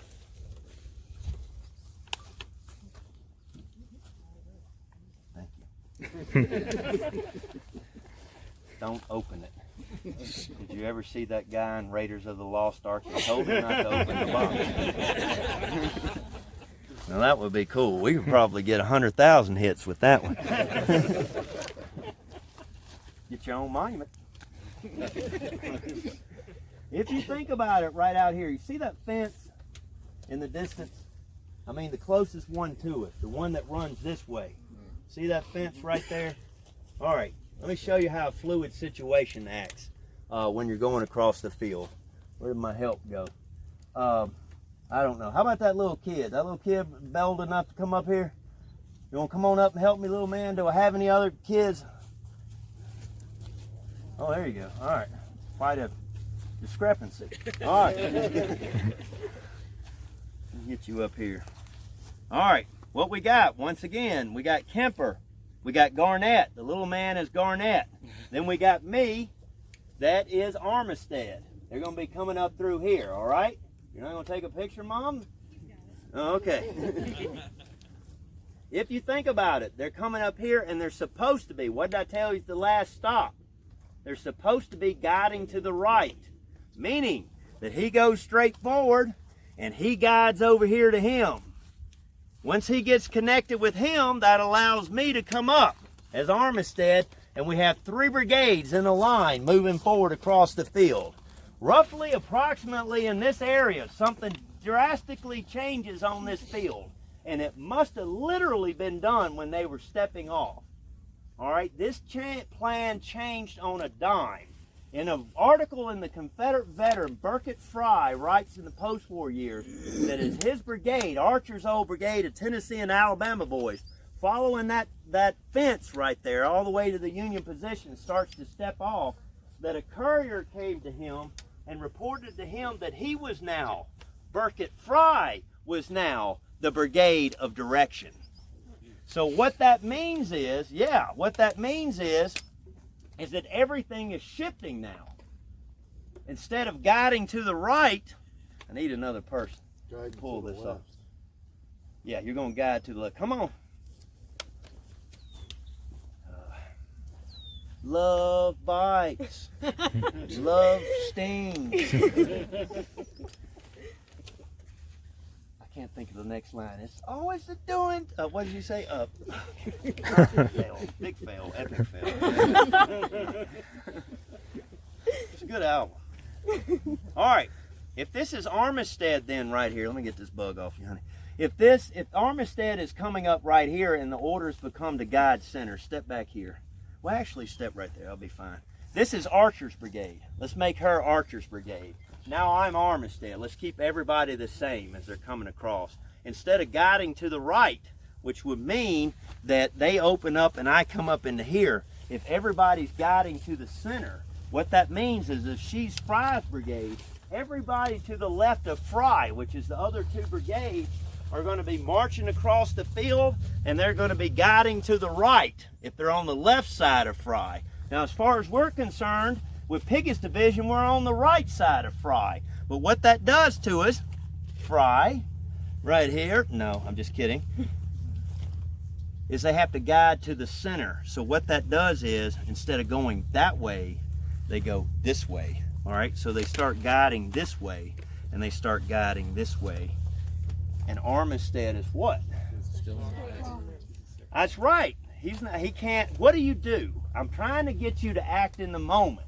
I'm not trying to give you 150 years to figure it out. If you're Lewis A. Armistead, this is all happening as 2,200 men are marching across this field. What do you do about it if you're a brigade commander in the middle of this field? You can let that rest, it doesn't fall out. If you think about it right here, ladies and gentlemen, Armistead has now been squeezed out. Kemper, who is the last one to get word that he is to go forward, recorded after the war that not 1, not 2, but 3 couriers came to him in succession, telling him to dress to the left, guide to the left. Who do those couriers come from? Probably Pickett. Pickett would probably send them, but he sends it in triplicate because he doesn't know if the first or second man is going to get through there. But it's the same order. By the time the third, there's even one of the orderlies is got memoirs in there. But by the time that third one gets to Kemper, Kemper has his arms up over there at the Sherpy farm, and he tells the courier before he can even relay the order, "I know, I know, I know." But that's how important it is. Now let's walk up a little bit further to the edge, and I want to show you how the division will guide now as it comes forward. Down there. Interlude. He doesn't edit anything, so I don't watch myself, but I imagine if you watch that Devil's Den, about half of the tape is me standing there waiting for 300 people to come up. The ambulances. And the ambulances, yeah, they get that on there too. That's good. There you go. Right there. All right. This is why you don't appreciate me enough. See, what did I do for you? You're all out here, you're American taxpayers. This is a free tour, and what did I do? I let the paid people get the ticks out the way. Thank you. Thank you very much. That's right. Always thinking of you. They should have about all of them. He spends another 3 minutes out there. Anyway, right here, what I want to point out, I'm trying to throw in things that you ordinarily would not think about. And a lot of you have walked this field before, so I want you to, I'm trying to give you something you probably never contemplated. Now look off to the south. Now you look at that, follow the road, follow the highway. See the white picket fence to your left, see the White House in front of you. Off in the distance, that's basically the Emmitsburg Road as it goes through there. Go back to what I told you at the last stop. What did I say about George Pickett riding down through the line? George Pickett, when he goes on that famous ride, starts on his division's left and he rides to the right. The brigade that needs to move first in Pickett's division is not the one on the left. Kemper's brigade has the shortest amount of distance of any unit on this field to get going to the Union position. All right, Garnett's brigade. Kemper's brigade is the furthest away. But Kemper's brigade, which is all the way down as far as you can see, where you see those distant trees, is the last brigade to receive the orders to go forward. And he's already having to change on a dime. Remember, Kemper, all he thought he had to do was go forward. And everybody would guide on him. Now that's changed all of a sudden. So Kemper, it hastily takes his brigade and faces them by the left flank, and he starts marching them to the left flank. And the reason I'm stopping here is look at the lip of that ridge right there. He keeps them on this side of the road in order to shield them from view of the Union artillery around the Pennsylvania Memorial. Most people miss that. So literally what you have here is you have Garnett's brigade and you have Kemper's brigade right here. Well, Garnett is moving in front of me. He's already moving. Garnett is obliquing. See how the trail does it? His brigade is moving at 45 degrees. It's moving out there. Well, here's Kemper, still over here. Well, look at what Garnett is doing. He's going forward and he's moving away from him at the same time. So Kemper turns by the left flank. Instead of obliquing and coming this way, he would have carried himself over the lip of the ridge and out into that open field. He would have been blistered by artillery fire. What he does is he turns by the left flank. He marches this way. Okay, and when he gets close enough, probably around the barn somewhere, then he fronts. Probably the other side, and he starts to join in. Now, you could argue that Kemper shouldn't have pushed him so hard. Maybe if he turns a little bit earlier and goes across the field, then you've got, instead of a gap for Armistead to go in over here, maybe you've got a gap for Armistead right here. Yes, sir? Hey, Matt, is this topography pretty much the same as it was? Yeah. Yeah. They didn't. Camp Colt didn't. As far as we know, they run tanks across it and stuff, but yeah, it's in good shape. I mean, nothing major was ever built out here on this side. Any questions? Who did I leave the tour with? Oh, sorry. All right. Betsy Ross, I'm sorry. I think it's Puerto Rico. Isn't that what it is? I think it is. No? All right. Ohio? Not Texas. Not Texas? All right. Okay. Yes. Smoking Man. So when they get here, they're completely in the open compared to where they started from. When they cross this right behind us. Right. Right. 800 yards from here approximately to the Union position. 1,400 yards approximately from the tree line back there where Pettigrew started from. So you're almost at half the distance, and yet they're moving first. Armistead's coming up behind it. Now, when they pop over the top of this hill, that's when those Yankees get mad now. That's when the solid shot starts coming in, the shell, the spherical case, all that stuff, you know, exploding around through here. They start taking casualties. One Confederate wrote when they got ready to go forward that there was several classes of men. There was those that were dead or wounded. There were those that whose bravery would not allow them to go forward, and there were those that were prostrate from the heat of the sun. There's even accounts of them getting, you know, throwing up out here. But you got to remember, Kemper and Garnett's brigades. You think you're sweating? We're in the morning. They spent probably 5 hours out here before they even moved. Woo! In wool. You're having a bad day. How much you take for that fan? I do like, though, it's even black, though. I don't. That's a nice touch. If it had the Iron Maiden logo on the fan, though, that would be good. Any others? So when Kemper wheels left, he shields his division from the artillery on the general line there, but he puts his right flank right in line with Little Round Top and the artillery up there. Does that do any damage? When he gets in front of you, Kemper no longer has any cover. Okay, when he comes out here, this is where Pennsylvania McGilvery's line can focus on him back there. All right, what's his name, by the way? His name? Jackson. Jack. No way. Really? After. Well. Just lie. Just lie. Okay, just lie. After he got a personality, yeah. Nice to have you, Jackson. They have no shelter right here. They leave their shelter. But Kemper, I guess Kemper thought, well, I don't know. I don't blame really Kemper. This is all being decided on the fly. If you look at the map, if you open up the official records to the Union, not the Confederate, and you read the report, I think it's the 42nd New York.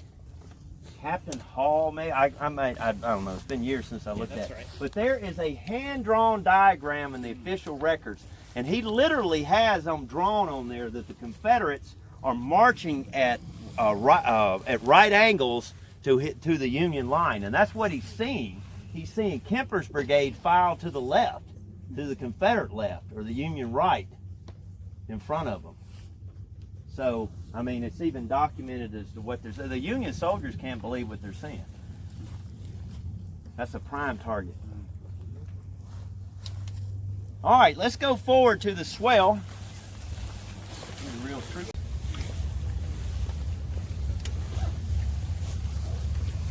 I got more water than he does. She don't have any. I'm sorry. Oh, okay. I'm sorry. Y'all got a bike? You got a bike? Unfortunately not. I don't either. Don't have any set. My poor decision making, that's probably one of the wiser decisions I've made.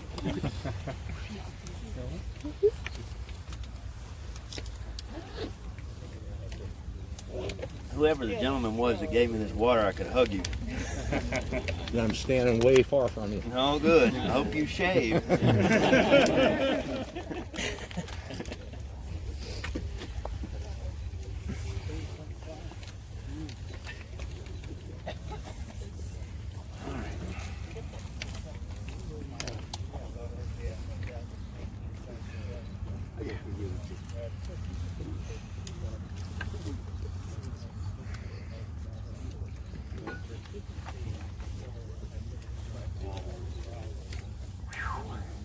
Wow. Well, could be worse. All right, let's try to push on before the sun pops back out. Look at where we came from. Look at where we turned. See how we're coming through? See how we're obliquing? Armistead's going to follow Garnett. Now you can see Kemper. You can see that brigade coming down through here. You see what he's paralleling, that ridge right there. And they're moving. Armistead wrote, or at least one of his, Armistead didn't write anything, one of his survivors, I'm a little hot, some of his survivors wrote that they double quicked through here. Now, I'm not saying that's a full-out jog. You can interpret it that, but they're moving. When you talk about double quick, they're probably moving, you know, to get in the line. Well, you know, we ain't got anybody shooting at us. When they start coming through here, Colonel Raleigh Martin, 53rd Virginia, said that one of the shells came in and exploded above Company F of the 53rd, and he said the whole company went down from that one cannon. He was sitting there, he was watching them, what was happening, and he was greatly surprised and relieved when most of the company stood back up. That shell knocked them all down, but most of them emerged unscathed, and they fixed their ranks and came on again. You can imagine picking yourself up from such a thing. Now, somebody was asking me about coming in range of Little Round Top, so I stopped right here to give you the great angle. Now, you know, everybody knows that Hazlitt gets shot, the battery commander on top of Little Round Top on the previous day. So the battery that on July 3rd is under the command of Rittenhouse, for you trivia seekers, right there. Rittenhouse is going to command a section. A section is 2 guns. That's SEC. Thank you. 2, yeah, like a ticket, right? 2 of the 10-pound Parrots are going to be firing down the line. Why is that such a big deal? Because the Confederates aren't going that way. The Confederates are going this way. And when your line is like this, and the guns are shooting this way, then what does that cause more of? Casualties. Now, everybody in Pickett's division got shot at by the guns on Little Round Top. It's amazing. Everybody suffered shell damage from there. What probably happened is that the guns at Pennsylvania Memorial and to the south of it are getting mistaken for Little Round Top. I'm sure Little Round Top was in the best position or a very good position, but there's just too much damage going on for 2 guns to be doing all of that. So there's a little trivia for you. If you ever read first-hand accounts about Pickett's charge, take it with a grain of salt when they start talking about the guns on Little Round Top, in my opinion. But they're getting shelled, no doubt. I mean, they're getting shelled, and it's making a great impact of it. One shell comes in, throws up 3 men. You've got over here, Hezekiah Spessard has his son Michael drop. That's a good story right there as they're coming forward. I don't know what I'd do as a parent if I had to confront that. They're coming across this field, and they know, all right, I can't build it up in 100-degree heat, all right, but you can take it for granted. I don't have any trumpets, but they know when they get to the edge of that hill, they know what's on the other side of it. They got to know what's on the other side of it. I mean, they're veteran combat infantry, and you think it's been bad now, you wait till they get over the hill. So this is the pucker factor. This is where they stop right here momentarily. They catch their breath, they dress their lines, and they come on. You want to see if you can handle it? You're about to find out if you're here in 1863, because when they pop over that hill, all hell's going to break loose because they come in range of small arms, musketry, and that's where the death toll. Jackson, we're about to shoot a lot of people when we get over the hill right up here. You ready? You must be an only child. He is. I tell you what, you still get rides. All right, let's go. Rethinking this relationship about right now. I told him just have some fun. How much more school you got? You done any? You've done your preliminaries and all that. You done any field work? Yeah. Done that? Yeah. We've been doing that the past 2 years. Oh, all right. There you go.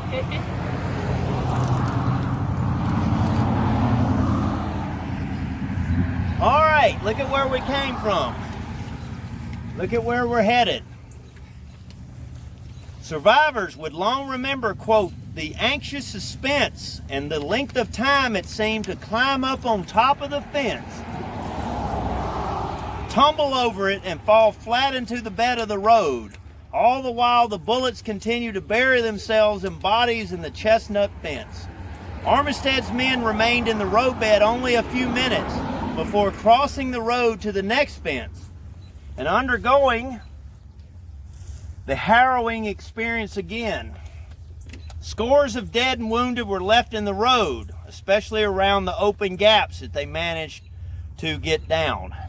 So, let's talk about the fence right here.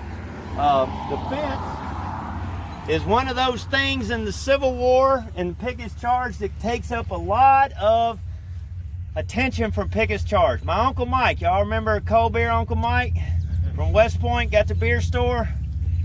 Y'all must not watch as many videos as I thought. I think he's on the Forest video, but Uncle Mike, where was I going with this? Uncle Mike saw a video on Gettysburg one Christmas a couple decades ago, and he came to me, and all he wanted to do over at Mama's house over Christmas dinner was talk to me about this darn fence. What does that have to do with anything? No, nothing. It doesn't. I just want you to know that I associate this fence with Uncle Mike. All right, what's the problem with the fence? The fence cannot be, in most places, cannot be taken down by the Confederate soldiers. Were there gaps? Yes. In some places, they did get the fence down. They would take it, they would get, 5 or 6 men, and they would start pulling on it, back and forth until it broke. If all else fails, the 82nd New York and the 15th Massachusetts knocked a bunch of them down in front of the Cadore farm the day before. In most places, though, the fence was intact, and that's a problem. First problem is, and maybe the biggest problem is, when you're in an infantry attack, you don't want any impediments. The longer you stay in front of the enemy's line, the worse it is. It allows the Union to fire more shots. It also slows your momentum. You don't want anything in any assault from any era to slow your momentum. This fence does that. And not only do they have to cross one, they have to cross two. Second thing, if you're a Confederate soldier, you hit the fence, you've got a couple of choices. You can either go over it, or you can go through one of the gaps. Pick your poison. If you go over it, you elevate yourself, and all those bullets that are shooting high, you're going to start catching. Want to think about a video game shooting bugs? All right, this is Galaga. This is probably what it's like going across this fence. That's probably a little bit too light, but I'm not far from the truth. I mean, men falling from the skull by the score along this area. If you go through the gap, well, guess what? Everybody else is. And it creates a funnel, like a hourglass. A fatal funnel. And guess where that Union artillery, which is now switched over to canister, they're looking to get the most return for the bang on their buck. And guess where they're going to target? They're going to target where the most men are, and that's going to be at those gaps in the line. This is where the Union soldiers talk about seeing the body parts flying up above the smoke and everything, because that canister fire comes through here. Now, my ending question to you is, if you are the Confederates, especially Garnett, how do you ever get the brigade back together again and moving forward? The guy that was on my left and my right when we crossed this road may or may not be there when I get there. And even if they are there, he doesn't know where to stand, and I don't know where to stand. So it's a complete cluster. Foobar, all right? That's a World War II term, but I'm trying to work with it here, all right? Doubt you find that on the internet. Hope not. You go up over this fence, you go up over the next one, it slows your momentum. Let's go to what we're talking about. Armistead. I'm not saying that it was 100% complete, but regardless, to some extent, if Kemper's brigade and Garnett's brigade are in front of me, and I'm Armistead and I'm coming up 300 to 400 yards behind them, well, guess what's happening to them? And what's blocking it from me? Those Confederates in front are blocking the bullets for Armistead. Was that intended? No, that was not intended, but that's the way it works out. So Armistead is going to get across this fence in relatively good shape. Doesn't mean he won't lose a few getting over here, but he's not suffering casualties like the first wave. Keep that in mind. Any questions?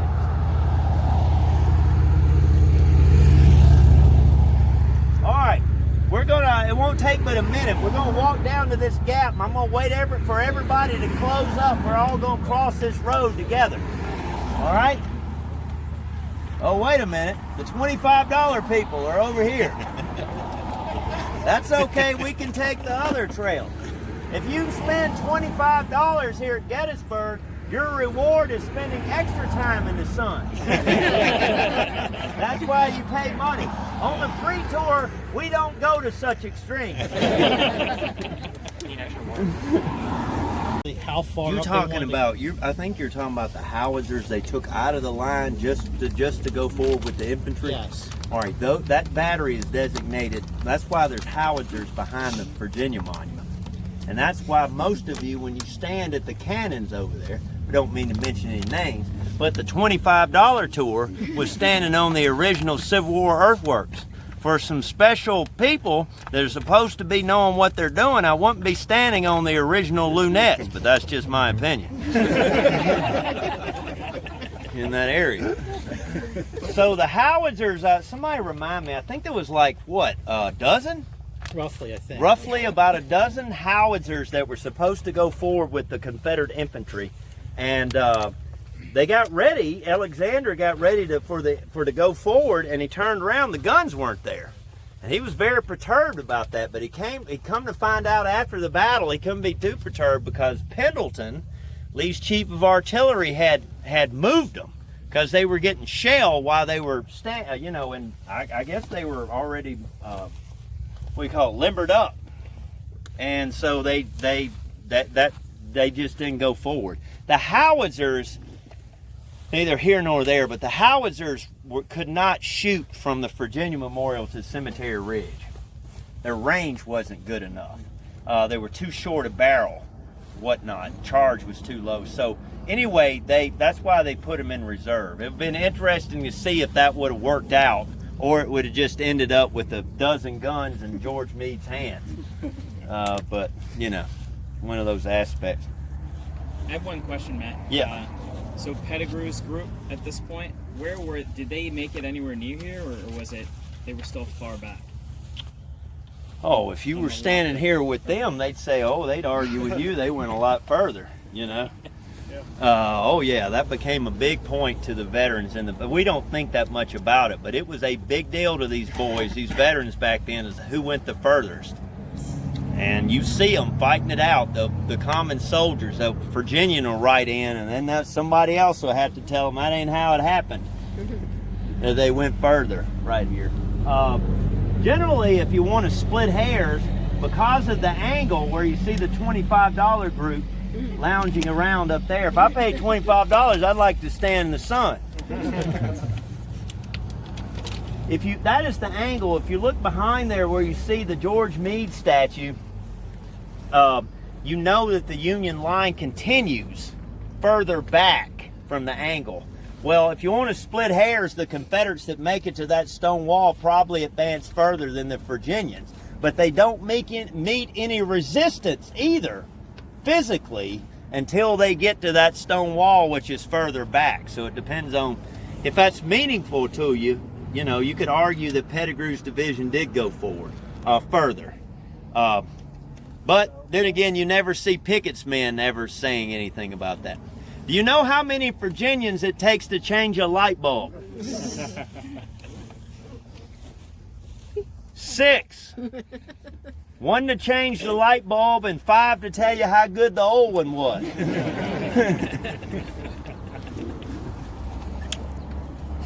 What did John Adams say about Virginia? Every Virginia goose thinks it's a swan.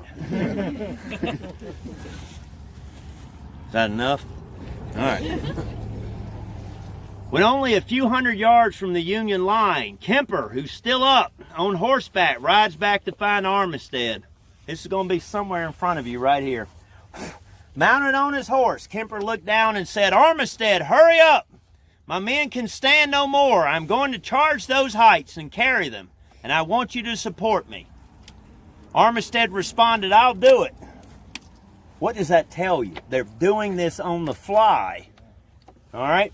Turning to the 53rd Virginia, Raleigh Martin, he said to him, "Colonel, double quick."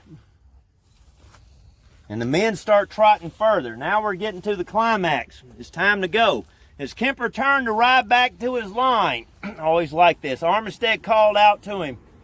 Pointing to his brigade, Armistead shouted at Kemper, "Did you ever see a more perfect line than that on a dress parade?"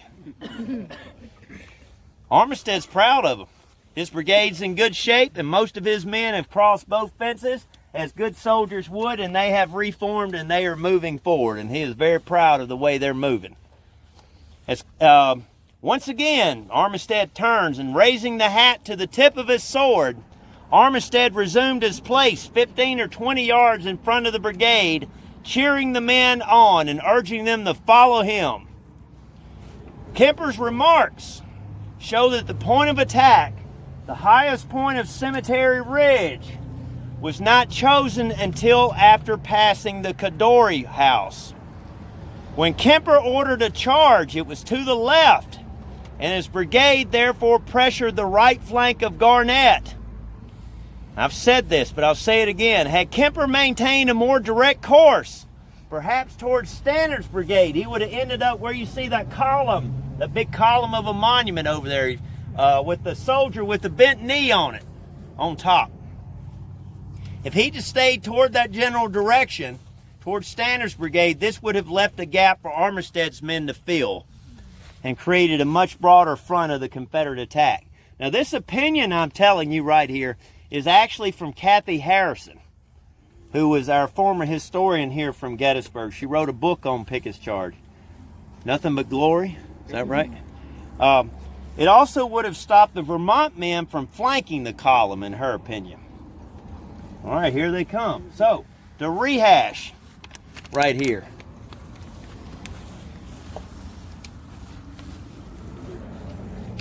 Jackson? All right. Here's Garnett. Here's Kemper. Kemper, probably when he's marching by the left flank, probably should have fronted and come here. This would have allowed Armistead to come in here. What Kemper does is he left oblique somewhere back there by the Cadore barn. He fronts his line, he left oblique, so his brigade is running literally in that field right there. It's running to catch up and join up with Garnett's brigade. Well, they're obliquing, they're moving at 45 degrees. So Kemper's left flank is going to run smooth into the right flank of Garnett. And all these troops are going to get jumbled up together. I believe it's the 8th Virginia. Don't quote me, but it's a pretty small regiment of like 200 men or something like that. And they run into the regiment on the right flank of Garnett, and the colonel comes over to the Kemper's commander, regimental commander, and he says, "If you don't mind, why don't you move that little squad of yours along? You're crowding the line." A little bit of tension going on right here. But the big point is this. Y'all just hold your arms out. You don't have to hold hands right there. If I'm Armistead, where am I going to go? Where are you going to go? What are you going to do? Only got two choices. You ain't got but two choices. And when you cross this road, you got 2,000, 2,200 men in this line. What are you going to do? Shout out at them and tell them to reverse? There's no stopping them now. There's nothing Armistead, anybody else can do. This attack is in motion. What did that Confederate soldier say at the beginning of this talk? He said that everybody knew their duty and every private was a general. That all they needed, the men needed to be done, was told what to do, and they would execute it. Well, they know what to do. And by now, the officers are probably losing control of them for the most part. All right, we're going to go a few feet further, put a little pressure on them. We do this. This is not unusual for us. I mean, I don't usually come out here and and have another group, but like adults. But it's not unusual for us Rangers to have 2 school groups out here pushing each other across the field. You know, whoever's, if I'm in front or if I'm behind. You know? So yeah, I'm used to people like that. Who's got the program? Thank you, guys. I appreciate it. All right, a member of the 14th Virginia recalled seeing Armistead rush again out in front of the brigade after crossing the fence. This is interesting. I don't know if this guy is his memory's completely 100%, but it may be true. When within 100 feet of the stone wall, he was met by a mounted officer whom the regimental commander believed was General Garnett. They exchanged words and the horseman and he parted ways. Armistead then fell back behind the brigade to allow the ranks to fire a volley. I don't know how they did that if that's true, with Garnett's men in front of them. But maybe. He then resumed his place in front of the line and led the men in the last rush toward the stone wall.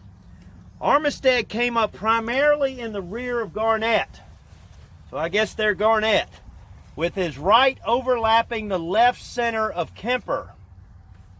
By now, the Vermont men, that statue with the bent knee on it right there, are swinging out. In other words, if he is Kemper and Armistead for that matter, and I'm Vermont, I don't have any soldiers in front of me, any Confederates, so what I do is I move out and I cross the T on them. Now I'm shooting into their flank. They're not only getting shot from the front, but they're getting shot from the flank. Does that make sense to everybody? The 2 right regiments of Armistead back here get drawn into that fight with the Vermont men. So when we get to the end and you're trying to account for all these regiments right here, a lot of them, the Confederates actually turn at right angles. I know this is hard to believe, but they fight behind this little mound right here against the Vermont men and along that fence line. But you see in that general area. So what I'm telling you is, he bends back the flank. It takes away the punch, the number of men that could go forward into the main objective by that flanking movement. Make sense? Mm-hmm. You want to charge him? You want to do a little... I bet they didn't get the rebel yell. Yeah. You want to do rebel yell? Jackson, you want to do the rebel yell? You gotta watch the mud on over We're going to go around the mud. I think y'all are adults and y'all get around the mud right here. Maybe. Right here. Jackson, you coming up?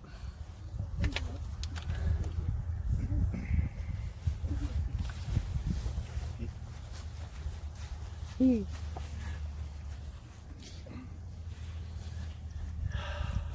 stay by me on these last few steps. If I get hit, I want you to take over. Okay? Now look, I don't know what the rebel yell sounded like. I don't. It's you can look on YouTube and there's some recordings from the 1920s, but in order to pull off the rebel yell, you really need several thousand men or several hundred men out there. It's something that is not really a yell in itself where they're in unison. They're not yelling like the Union did a lot of times, huzzah, huzzah, huzzah. There's not a unison chant. The real rebel yell is a cacophony. There's a big word for you. A cacophony of sounds that are blended together. So everybody is making their own yell, but together it creates this noise as it's coming forward. And it sounds like a pack of, I don't know what you'd say. Hyenas, if you will. It's something that Union soldiers would never forget. They did not, just to be historically accurate, so I can cut off all these letters right here. There are no accounts of them raising the rebel yell in this charge, except for, and the Confederate soldier, I forget what brigade he's from, a Confederate soldier wrote after the war that the mistake they made at Pickett's charge, in the private's opinion, was that they raised the yell when they stepped off instead of when they got here. The rebel yell was always a signal for the men for that last rush if you will, toward the enemy's position right here. It was an impulse, it was an energy driver, if you will. Get your blood boiling and to get the enemy moving. And so when they got here, they had already done the yell for whatever intents and purposes, so they did not do that. But anyway, we're not going to let that get in the way of this right here. So what I want you to do, you don't have to do it exactly like I do it, but I want you to do some variation of this, okay? The rebels would do something like an Indian, like you would picture like an Indian war cry to be, all right? Something like a,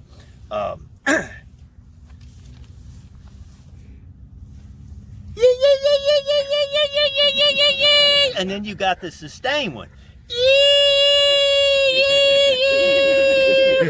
And then you got the words, which I won't throw in for Jackson's benefit. Oh yeah, I used to have a combat comic book with Unknown Soldier, and it had a Civil War segment in there, and they had this cartoon artist had drawn the Confederates charging, and they had the yee on there. That's what I used to do in the pastures, and the rest of them were yelling, "We're coming for you, Yankees, we're coming." That's what I'd be doing. All right, so we're going to try this, whatever sound you want to make, and I want you to listen as how many people I got? 53 people. Is that ever a good number for this walk right here? How 53 people sound all together, okay? And you'll see the effect. If that gentleman, Dean, if you remember him from the beginning of the tour, if Dean turns around, he's pretty hard of hearing. If he turns around, that means we're doing a good job. Okay? If not, we'll have to do it again. Okay? All right, here we go. 1, 2, 3.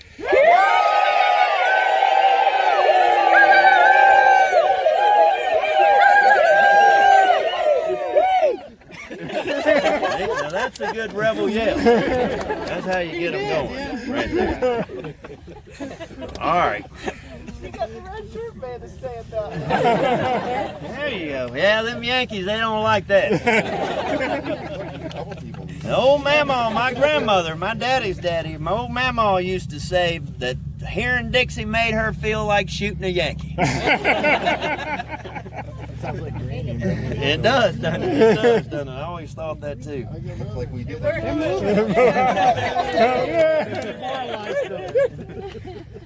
That's seriously though, I wouldn't bother. I was going to take us to the cops. We were just going to stand there, but I appreciate that. Very kind. Look at old Dean. He don't want to turn around and face the beauty. He's a true gentleman. If you've never spent any time with Dean Schultz, you've really missed something. He's just a consummate gentleman, even down to the pipe he smokes. You know, he just smells like a gentleman. Not today, though. Maybe not. I don't know. All right, his wife Judy. Okay, so we got those of you in the back. You can't see this. We got a mud hole, so you probably want to divert to the right as we get around here, and we're just going to gather up here at this shady spot where they just were. Okay. There's nothing like a Kilbagan's detox walk.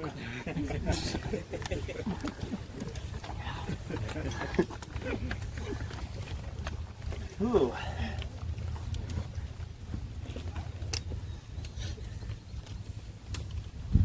Let's see where we want to take you.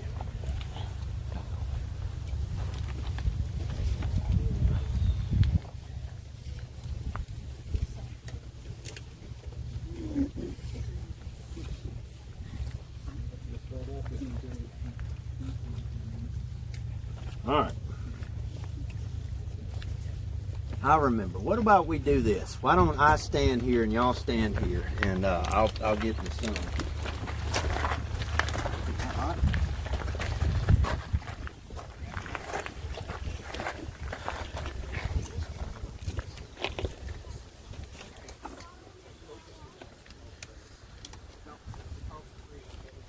All right.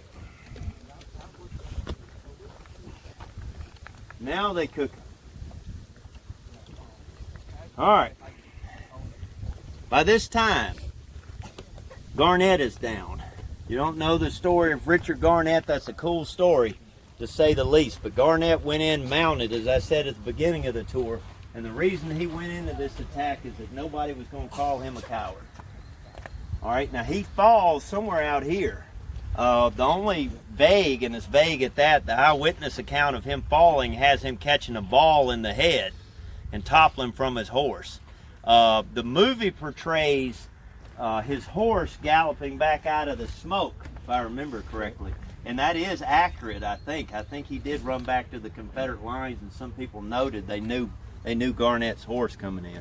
Whether the movie is accurate that with Armistead seeing it, I have no idea. All right, but nevertheless, Kemper is down by this time. Kemper is going to fall a little bit to the south of the copse of trees down there. Okay. Now Armistead is the only major command left. Biggest officer too. Garnett's command had lost momentum. They're all stopped along this stone wall, and they're now waiting for Armistead to come up and push the victory home. Colonel James G. Hodges of the 14th Virginia, where you see not the big obelisk monument, but just look down the stone wall, that small obelisk monument right there. Colonel James Hodges of the 14th fell in a heap near the 69th Pennsylvania monument. Several accounts by the Federals identified the colonel gallantly leading the troops toward the angle while his men were felled all around him. He finally fell within 100 feet of the wall, his sword and scabbard destroyed by a shot. After the war, Hodges' widow tried to claim his body, but like General Garnett, he was buried without identification and never recovered. Among those who fell near Hodges were Major Robert H. Poor and his adjutant Lieutenant John Summerfield Jenkins. One Confederate claimed that these two bodies fell beneath Hodges. And, under Colonel Hodges, and one Confederate claimed whose limbs were interlocked in death as their lives had been united in friendship and comradeship in camp. They got killed side by side. It's crazy, isn't it? Wonder how often that happened. 53rd Virginia continues in the rear of Armistead. You want to get into Armistead personal movements, the 53rd is the best. It's the center of the brigade, and they're directly watching him. Armistead is in front, so they got a good view of what he's doing. Lieutenant Colonel Raleigh Martin, commanding in place of Colonel Aylett, maintained his place near the side of General Armistead. Suddenly, the flag bearer was struck by a shell. Calling for someone to take the flag, he handed it off to Colonel Martin. The flag bearer did. With a shout, Martin told the men to follow him, and they went forward until he was relieved by another member of the color guard. So they're closing. Armistead's brigade, you can imagine that surge of men, several thousand men, coming up toward the wall. You can hear the pounding of the earth. Corporal James Carter of the 53rd noted that Armistead's hat, here's some trivia for you, had slipped from the tip of his sword to the hilt. In other words, that sword had punched a hole in the hat, and the hat had slid down the sword. Armistead did not seem to notice and continued to wave it above his head, urging his men onward. Carter soon had other things to preoccupy himself when Sergeant Blackburn, the flag bearer, went down. Remember Blackburn with the shot of brandy? He attempted to seize the flag, Carter did, but Corporal John B. Scott caught the flag instead. Scott dashed ahead with the Confederate battle flag, waving it above his head, when he was instantly killed by a volley of musketry. Carter went down shortly thereafter, carrying it. When he fell wounded, Private Robert Tyler Jones ran forward and picked up the colors. Almost immediately after raising them, he was hit in the arm, but he managed to continue forward. When he reached the top of the stone wall, he climbed atop the loose rocks and triumphantly waved the flag of the 53rd Virginia back and forth. Right there in front of you. If you were standing here, I doubt you'd be looking there, but you could have seen it further down the wall. His actions attracted the attention of the Federals, and the grandson of President Tyler toppled back over the wall, this way, wounded with another gunshot. All right. Any questions?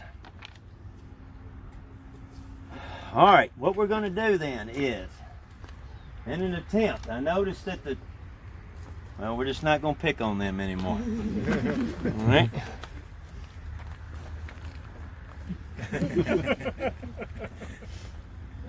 Let's go down this trail, and what I'm going to do is I'm going to line y'all up on the trail, and y'all be careful. This is against my better judgment. If you don't think you can get across the stone wall, what you need to do is take those steps and cross over on those flat stones up there by Smoking Man.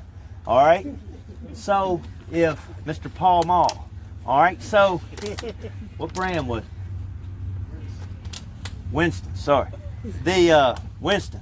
So, if you don't want to do this, then go that way and meet us on the other side of the wall. The rest of us, let's take this little mowed path, just keep going down straight, and we're going to form up in front of the monument right here. The gentleman with the club musket, and we're going to go over. All right, go down. I'm seeming to really take that personally, aren't I? All right. What we're going to do is, we're going to go forward. Somewhere in this vicinity, right here, don't know the exact spot, Armistead and his men jammed up against the rear of Garnett's line. Everything I've been telling you since the beginning of this tour, unfortunately, comes true right here. Armistead's men cannot stop. Garnett's boys are right here at this stone wall, and Armistead comes up and runs like a big, gigantic pile up. Armistead's beautiful brigade line runs smash into the rear of Garnett's line. And now he's lost all unit cohesion. How do you get a line of halted troops moving again in the middle of a firefight? That's the question. So this is what he does. At the wall, Armistead and his men jammed up against the rear of Garnett's line. The momentum had stopped, and Armistead turned to Colonel Martin and remarked, "Martin, we can't stay here. We must go over that wall." Martin replied, "Then we'll go forward."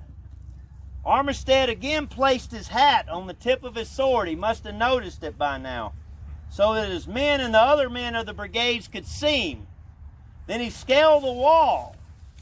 Somewhere around here, he scales the wall while waving the makeshift guide. He gets up on top of the wall, somewhere right here, and he hollers out at his brigade. How many of them could hear him, I don't know, but only those in the immediate vicinity. And he waves the hat out and he yells to them, "Give them the cold steel, boys. Who will follow me?" And over the wall he goes. Now the Confederate flag bearers had gotten around Armistead because they didn't know what they were supposed to do. When Armistead goes over the wall, those Confederate flag bearers go over the wall. And when that happens, between both of those events right there, what are the men going to do? They're going to go over the wall. How many followed him? I don't know. I would put a minimum of about 50 on it at least. Some people say 500. Who knows who went? Not everybody, but enough to be recognizable goes over. So we've got about 50, almost 50 people in this line right here. When y'all come forward, you're about the minimum size of the group that's going to punch it on in. We're going to take it. I'll let your imagination take over, but we're going to go. When you cross the stone wall, we're going to go up here to this marker, and you're in the last footsteps of Lewis A. Armistead at the Battle of Gettysburg. All right, you want to do another rebel yell? All right, charge. Fredericksburg. Y'all be careful. We ain't in no horse race here. You survived. Yeah. Barely.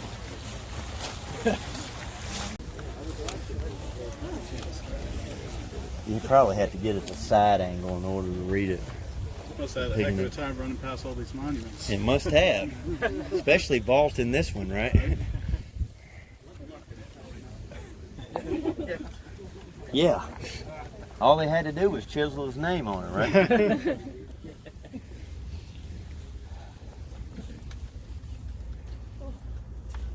All right. Armistead goes over the wall. After Jones fell, carrying the 53rd's battle flag, Lieutenant Hutchings Carter grabbed the colors and raced among the enemy's abandoned artillery with it. This is Cushing's guns. You remember that one or maybe two of Cushing's guns were down here at the stone wall. The other 4 guns were up here. The guns, though, would have stretched, if you want to picture it like it was, the guns would have stretched all the way across from the stone wall, besides the happy couple right here, all the way over to the copse of trees. Basically, almost to that area. With the 2 guns being forward that were on the left. Why are they so close together today? Because of the old road bed, the old park road bed, which most people never notice. But if you follow this clover all the way around, you'll see the outline of the road. Makes a horseshoe. Ah, light bulb moment right there. There you go. Actually pulling it off. Oh, God. You can thank me later. All right. Armistead continues forward, trying to get toward this this artillery to capture it. Lieutenant Carter planted the flag against one of Cushing's guns, and there was where the flag was later captured. Armistead reached the guns of Cushing's battery, and he called out to his men, "The day is ours, men. Come, turn this artillery upon them." Lieutenant Colonel Raleigh Martin went down, shot through both thighs. Captain William Treadway ran to his assistance of Colonel Martin, but was shot and fell across Martin's body. Robert Tyler Jones remained at the wall back there, brandishing a pistol and threatening to shoot any man that ran. Back at the guns, Armistead was down by now. He had 2 wounds, one in the fleshy part of the arm and the other a little below the knee on the other side. She didn't hit the bone. Union surgeons felt his chances to be good for recovery. But as we all know, that is going to be a difficult proposition. One member of the 69th Pennsylvania claimed after the war that he saw Armistead fall. And when Armistead was reaching out for one of the guns, it appeared to this Union soldier that somebody came up and punched Armistead right in the stomach because he bows over. I guess the bullets hit him simultaneously. He reaches out for the cannon over here, and he gets hit, and he's trying to steady himself, but he misses the cannon. So he turns in a circle, and he collapses on the ground. The monument's correct, marked by the Union veterans, is on this spot right here, which I have no reason to doubt it. So Armistead goes down, the fight continues. Union reinforcements come up behind Cemetery Ridge back here where the traffic is, and that's a new proposition because now you got fresh federal infantry that's coming forward. One Union soldier wrote, and I'm not saying, don't go home thinking that this is the point, all right? But one Union soldier wrote that his line was standing back there, that a lone Confederate emerged out of the smoke charging toward their lines. And his comrades, this had to be toward the end of the fighting, his comrades started hollering at him to, throw his gun down, throw his gun down. That Reb wouldn't listen. And he got near their line, and one of his comrades dropped that Reb right in front of him with the shot. That soldier, that veteran, thought that unknown Confederate soldier was the high water mark of the Confederacy. Now, there is no way to prove or disprove that, but he thought in his mind, in his version, in his view of the Battle of Gettysburg at Pickett's charge, that was the Confederate that made it the furthest. Covering that question we were talking about a little bit earlier. All right, so the Confederates get in here. They're getting hit from there. The Union line bends back at right angles where you see that lovely family right over there that's waiting on, is Dad here? Oh, you're here. All right. Uh-huh. She's not looking happy. I'm over here. That's good, actually. That's pretty good. Touche. Touche. There you go. If you think about it, Union soldiers are shooting from where that family is, that mom and 2 kids. Union soldiers are shooting here. What can the Confederates do? They're in a crossfire. They quickly, how long they stayed in here, I don't know. I don't know. If they stayed 3 minutes, I guarantee it to anybody that was standing here, it felt like 3 hours. 10 minutes tops. And that's probably not, it's probably a lot shorter than that. Probably talking more like 5, if you will. So they get in here, they start charging across. They have no choice with the Union line surging forward to go back to the stone wall. And then they take account of what their situation is.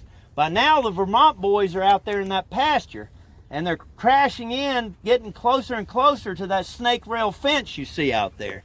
Over here, if they took a gander, they could see Ohioans over here by Pickett's Buffet. You ready? One of my favorites, Pickett's Buffet. Just charge it. Just charge it. There you go. Huh? I should get comp tickets just for saying that. You know how many meals I just sold for them? But where Pickett's Buffet, the Ohioans are, and if you go to the right and continue up toward the Bryan farm, the New Yorkers are coming out on that flank also. What you need to know is the Confederate line's getting squeezed on both ends and from the front. So if you're a rebel, then you got 2 choices. What are your 2 choices? Surrender or die. That's right. Surrender or run. Okay? Get out of here. Always this gentleman right here said surrender or die. When I have asked that question, and I think it defines us partly as Americans right here, you would be surprised how many Americans never say the word surrender. All right? Usually the answer is die or run, but never surrender. It rarely enters that. Anyway, I don't know if that's here nor there, but we need a deep-seated psychological study on statistics on whether I'm correct or not. The American use of surrender. The Confederates are going to either surrender or they're going to have to run for it. And let me tell you something. I hate to burst your bubble, but this ain't no T-walk up here, all right? They will shoot you in the back. And they will have no qualms about doing it. One Confederate wrote that they lost more men getting out of here than they did getting in here. And like a big rubber ball thrown against a wall, Pickett's charge bounces up against the Union position and then ricochets off of it. Like a bouncing ball. It's not good. In the aftermath, Armistead is lying over here by the cannon. I believe the gentleman right there, we won't have him lay down, but you can see where that bare piece of ground is right in front of him. That's where Armistead was laying. That's why there's no grass right there. All right, nobody smile and nobody laugh. And so when it gets to the video, people will, you'll have, you'll get the park will get a bunch of pennies right there. In the aftermath of it, though, ladies and gentlemen, Armistead, the Union soldiers start helping the Confederates, and their own for that matter. And Armistead, for whatever reason, is propped up. Let's say this is the cannon right here. He's propped up against one of the cannon wheels. How exactly, I couldn't tell you, but he's propped up against the cannon with his butt on the ground. And there's a captain named Henry Bingham from the Union Army that comes by, and he asks Armistead if he's in need of assistance. Now, the thing about these 2 gentlemen that you need to know, which most people don't know, is that Armistead was a Mason. And whatever he said in the aftermath of this battle was probably Masonic. All right? And guess what? Whatever Armistead did Captain Henry Bingham, even though he's from the Union Army, heeded the distress call that Armistead had sent out. And even though they were on two different sides, Henry Bingham came to his aid. Bingham kneels down next to Armistead and he asked him what his name is. And I think they thought initially they had gotten General Longstreet. But Armistead eventually, says who his name is. And he proceeds to take his wallet and his gold watch and his other valuables out. And he gives them to Captain Bingham to present to General Hancock. Literally, he sent them to Mrs. Hancock through General Hancock, however you want to look at it. But nevertheless, this is where the account comes from, Bingham, that Armistead says during this period that please, something like, please say to Hancock I have done him a great injustice or something like that. I don't believe that Armistead is saying that. But regardless, you want to get in the poignancy of it right here. Before Hancock and Armistead broke apart in California, one going north and one going south to fight for the war, they gathered around a piano one last time and they sang some fateful tunes with their wives right there. And then they have one last drink and they shook hands and bade each other farewell. On July 3rd, as the smoke clears, Armistead is obviously laying here. And if you look off in the distance, out by that tree line, way out there by those trees, you can see one lone monument out there. That is the marker for Hancock's wounding. So these friends, I don't know if they were best friends, but they were friends. These friends are lying within a few hundred yards of each other, both unaware of the other's wounding. When Armistead hands it over, he is unaware that Hancock is down. Armistead will be taken back, and I'm happy to report the Gettysburg Foundation has purchased the site. It's called the George Spangler Farm. It was the 11th Corps Hospital, if I remember correctly. And Armistead is placed in the summer kitchen, and I am happy to report that the summer kitchen is still up. All right, and I have laid on the floor in the summer kitchen. Not as good as right over there, though. Don't show them. All right, it's a secret spot. Armistead, surprisingly to the Union soldiers, Armistead is going to pass away on July 5th. Union soldiers, judging by his wounds, were incredulous that he had died. One of the surgeons says later that Armistead spoke to him and said he had been suffering from basically exhaustion the past few days. I don't know what that means, marching or whatever. I don't know what that means. But Armistead was, I guess, weak is what he's saying. And he passes away and is buried at the Spangler Farm. Now, he is dug up by an enterprising embalmer without the request of the family, and they shot him full of juice, thinking that the family would later pay for this. And I guess it was a good gamble, because the family is eventually going to come from Baltimore, and they're going to claim Armistead's body. This is during 1863, if I remember right. Now here it gets tricky, because you're talking about burying a Southern general in a Northern occupied city. So obviously the garrison commander at Baltimore is not going to allow a funeral for Armistead. But he does allow him to be buried. But when they put him in there, they can't mark the grave. Now because of that, and I don't know, I suppose it just was word of mouth for a long time and you could physically see it. If you go to that, I think it's St. Paul's. Is that right? Yeah. St. Paul, what is it, Episcopal? Where's Red Shirt Man? St. Paul's, I don't remember which year it is. He's in St. Paul's along with two other signers of the Declaration of Independence. And you got to have a special tour. It's literally locked. It's got a brick wall around it. But if you walk in there, Armistead's grave is lost. We know he's buried somewhere in the Armistead family plot. And that's about as close as I can get you, which is within a few feet right there. All right. Armistead goes down. Conclusion.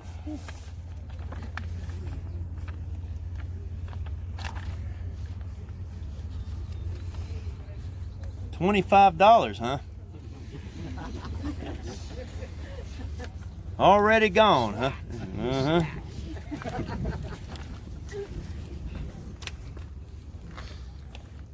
All right. A veteran of the 13th Vermont wrote in the aftermath, in conclusion, if there was any spot on that great field of battle that approximated more nearly than any other maelstrom of destruction, this was the place. They lay one upon the other, clutched in death side by side, the dead, dying, and horribly wounded. Some had on the blue, but nearly all wore the gray. This is a Union soldier saying this. This area we're standing in was indeed the great slaughter pen on the field at Gettysburg. And in it lay hundreds of brave heroes who an hour before, buoyed up with hope and ambition, were being led by the brave and intrepid Pickett. End of quote. Old vet knew what he was talking about. The burial trench down there by the road reflects two massive trenches on the landscape. One trench along the road held 552. The other one held 175 in the trench. All 5 of Armistead's regimental flags fall into Union hands. Out of roughly the 5,800 men that composed Pickett's division, I'm including artillerymen there, a total of 42% were casualties. 499 killed, 1,473 wounded, of which 832 were captured, 681 unwounded, and captured for a total of 2,653 officers and men. In conclusion, ladies and gentlemen, George Pickett is going to watch the demise of his division probably from somewhere along the Emmitsburg Road. Okay? That's the $30 tour that you would get. That really just burns me. It doesn't. I'm just kidding. George Pickett rides back to his line. And Robert E. Lee, the reason that we started at the Virginia Monument, and even more better stated, the reason the Virginia Monument was erected is that is the place that Robert E. Lee went out to greet his men after they were coming back. Pickett comes back, and Lee rides out to meet him, and Pickett is crying, and Lee can obviously see this. And Lee rides up to him, and he says, he's trying to buck up Pickett. He says, General Pickett, how does that go? Reform your division behind these woods and prepare to resist the advance of the enemy. Pickett rides up to Lee and he says to him, General, I have no division. And that's where the movie starts. What he goes on to say is he names all 3 generals that are down. Kemper is down, Garnett is down, and Armistead is down. Lee, they're both mounted. Lee rides over beside Pickett and reaches across with his hand.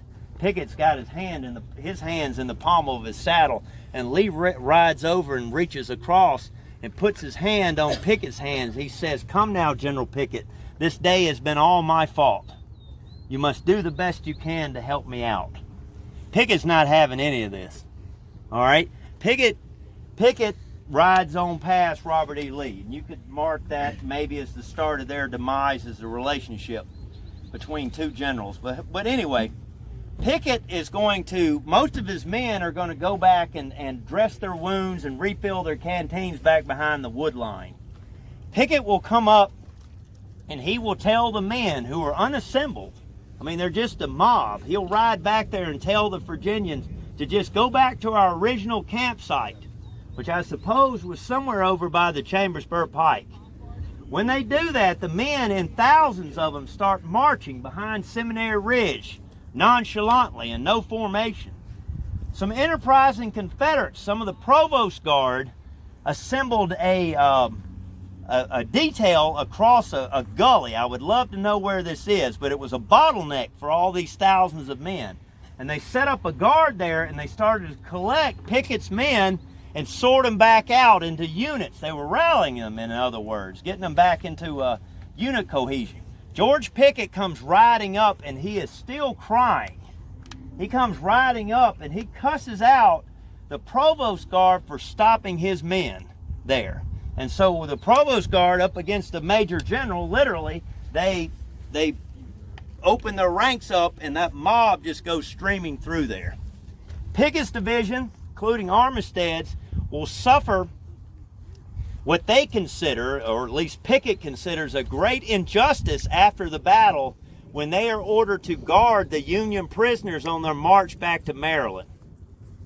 They thought, and I won't argue about it, they thought that since they had the post of honor at Pickett's charge and they had lost gloriously for the cause, as they would say, that they shouldn't have to guard prisoners. Some other unit that was better fit for such a thing should be able to do that. Apparently Pickett sent Lee a note to that effect, and Pickett, I don't have the note from Pickett to Lee, but we have the note from Lee to Pickett, and Lee says, hey, wait a minute now. I didn't mean anything. Just march a little further and I'll get somebody else to take over. Pickett will later publish a report about the actions, as would every general officer here. And that is one of the enduring mysteries here of the Battle of Gettysburg. What did the report say? We don't know what the report said, because Robert E. Lee, we do have Lee's response to the report, and Lee told him, we have the enemy to fight. Why fight among each other? And he orders Pickett to destroy both the copies and the originals. And so, as far as I know, I was hoping when George Pickett, the 4th, came up with, sold all of his stuff, when was that, 1990s, early 2000s, something like that, that report would come out of Pickett's collection, but it didn't turn up. So if you have it at your house, we'd really like to see it. If you could type Matt _Atkinson at nps.gov, we'd love to have that for you. They have his kepi up at the National Museum in Harrisburg. And the cuffs too, don't they? Yeah. From there. Pickett's division, my point is, Pickett's division will never be the same after Gettysburg. When they get back to Virginia, to show you that it's not guts and glory, the desertion rate among the Virginians skyrockets. And they're really never as good as they were before Gettysburg. Or they can never restore right here to their original composition. That's the price they pay for that.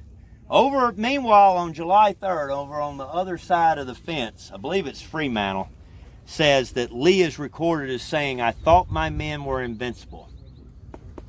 If you want to explain Pickett's charge, I guess Robert E. Lee was a little overconfident. And that might explain a lot of it. Back here, though, the dead and the wounded are starting to be collected. And this road right here, ladies and gentlemen, figuratively speaking, nobody can see the end of the Civil War from this ridge, okay? They would be lying if they did. But with hindsight as a benefactor, they know, the Union Army knows, and the Confederate Army knows that something great has happened here. Because at the end of the war, not by far, the bloodiest part is yet to come. But figuratively speaking, the road to Appomattox is paved from here, even though nobody can see the road in 1863. This is called, ladies and gentlemen, the high water mark of the Confederacy, because this is the climax of the Battle of Gettysburg. You can write me a ton of letters, I got it, and we can argue what the real high water mark was. But the high water mark in the history books for a long time was this place, because this is the South's greatest chance, in some historians' minds, to achieve independence. And all that like a wave, like a tidal wave washing into the shore, it hits against the rocks and then it ebbs, and the Confederacy never has another chance like they did here. That's what they lose here on July 3rd of 1863. One Confederate said, among the best friends that I ever had. Thank y'all very much. I appreciate it.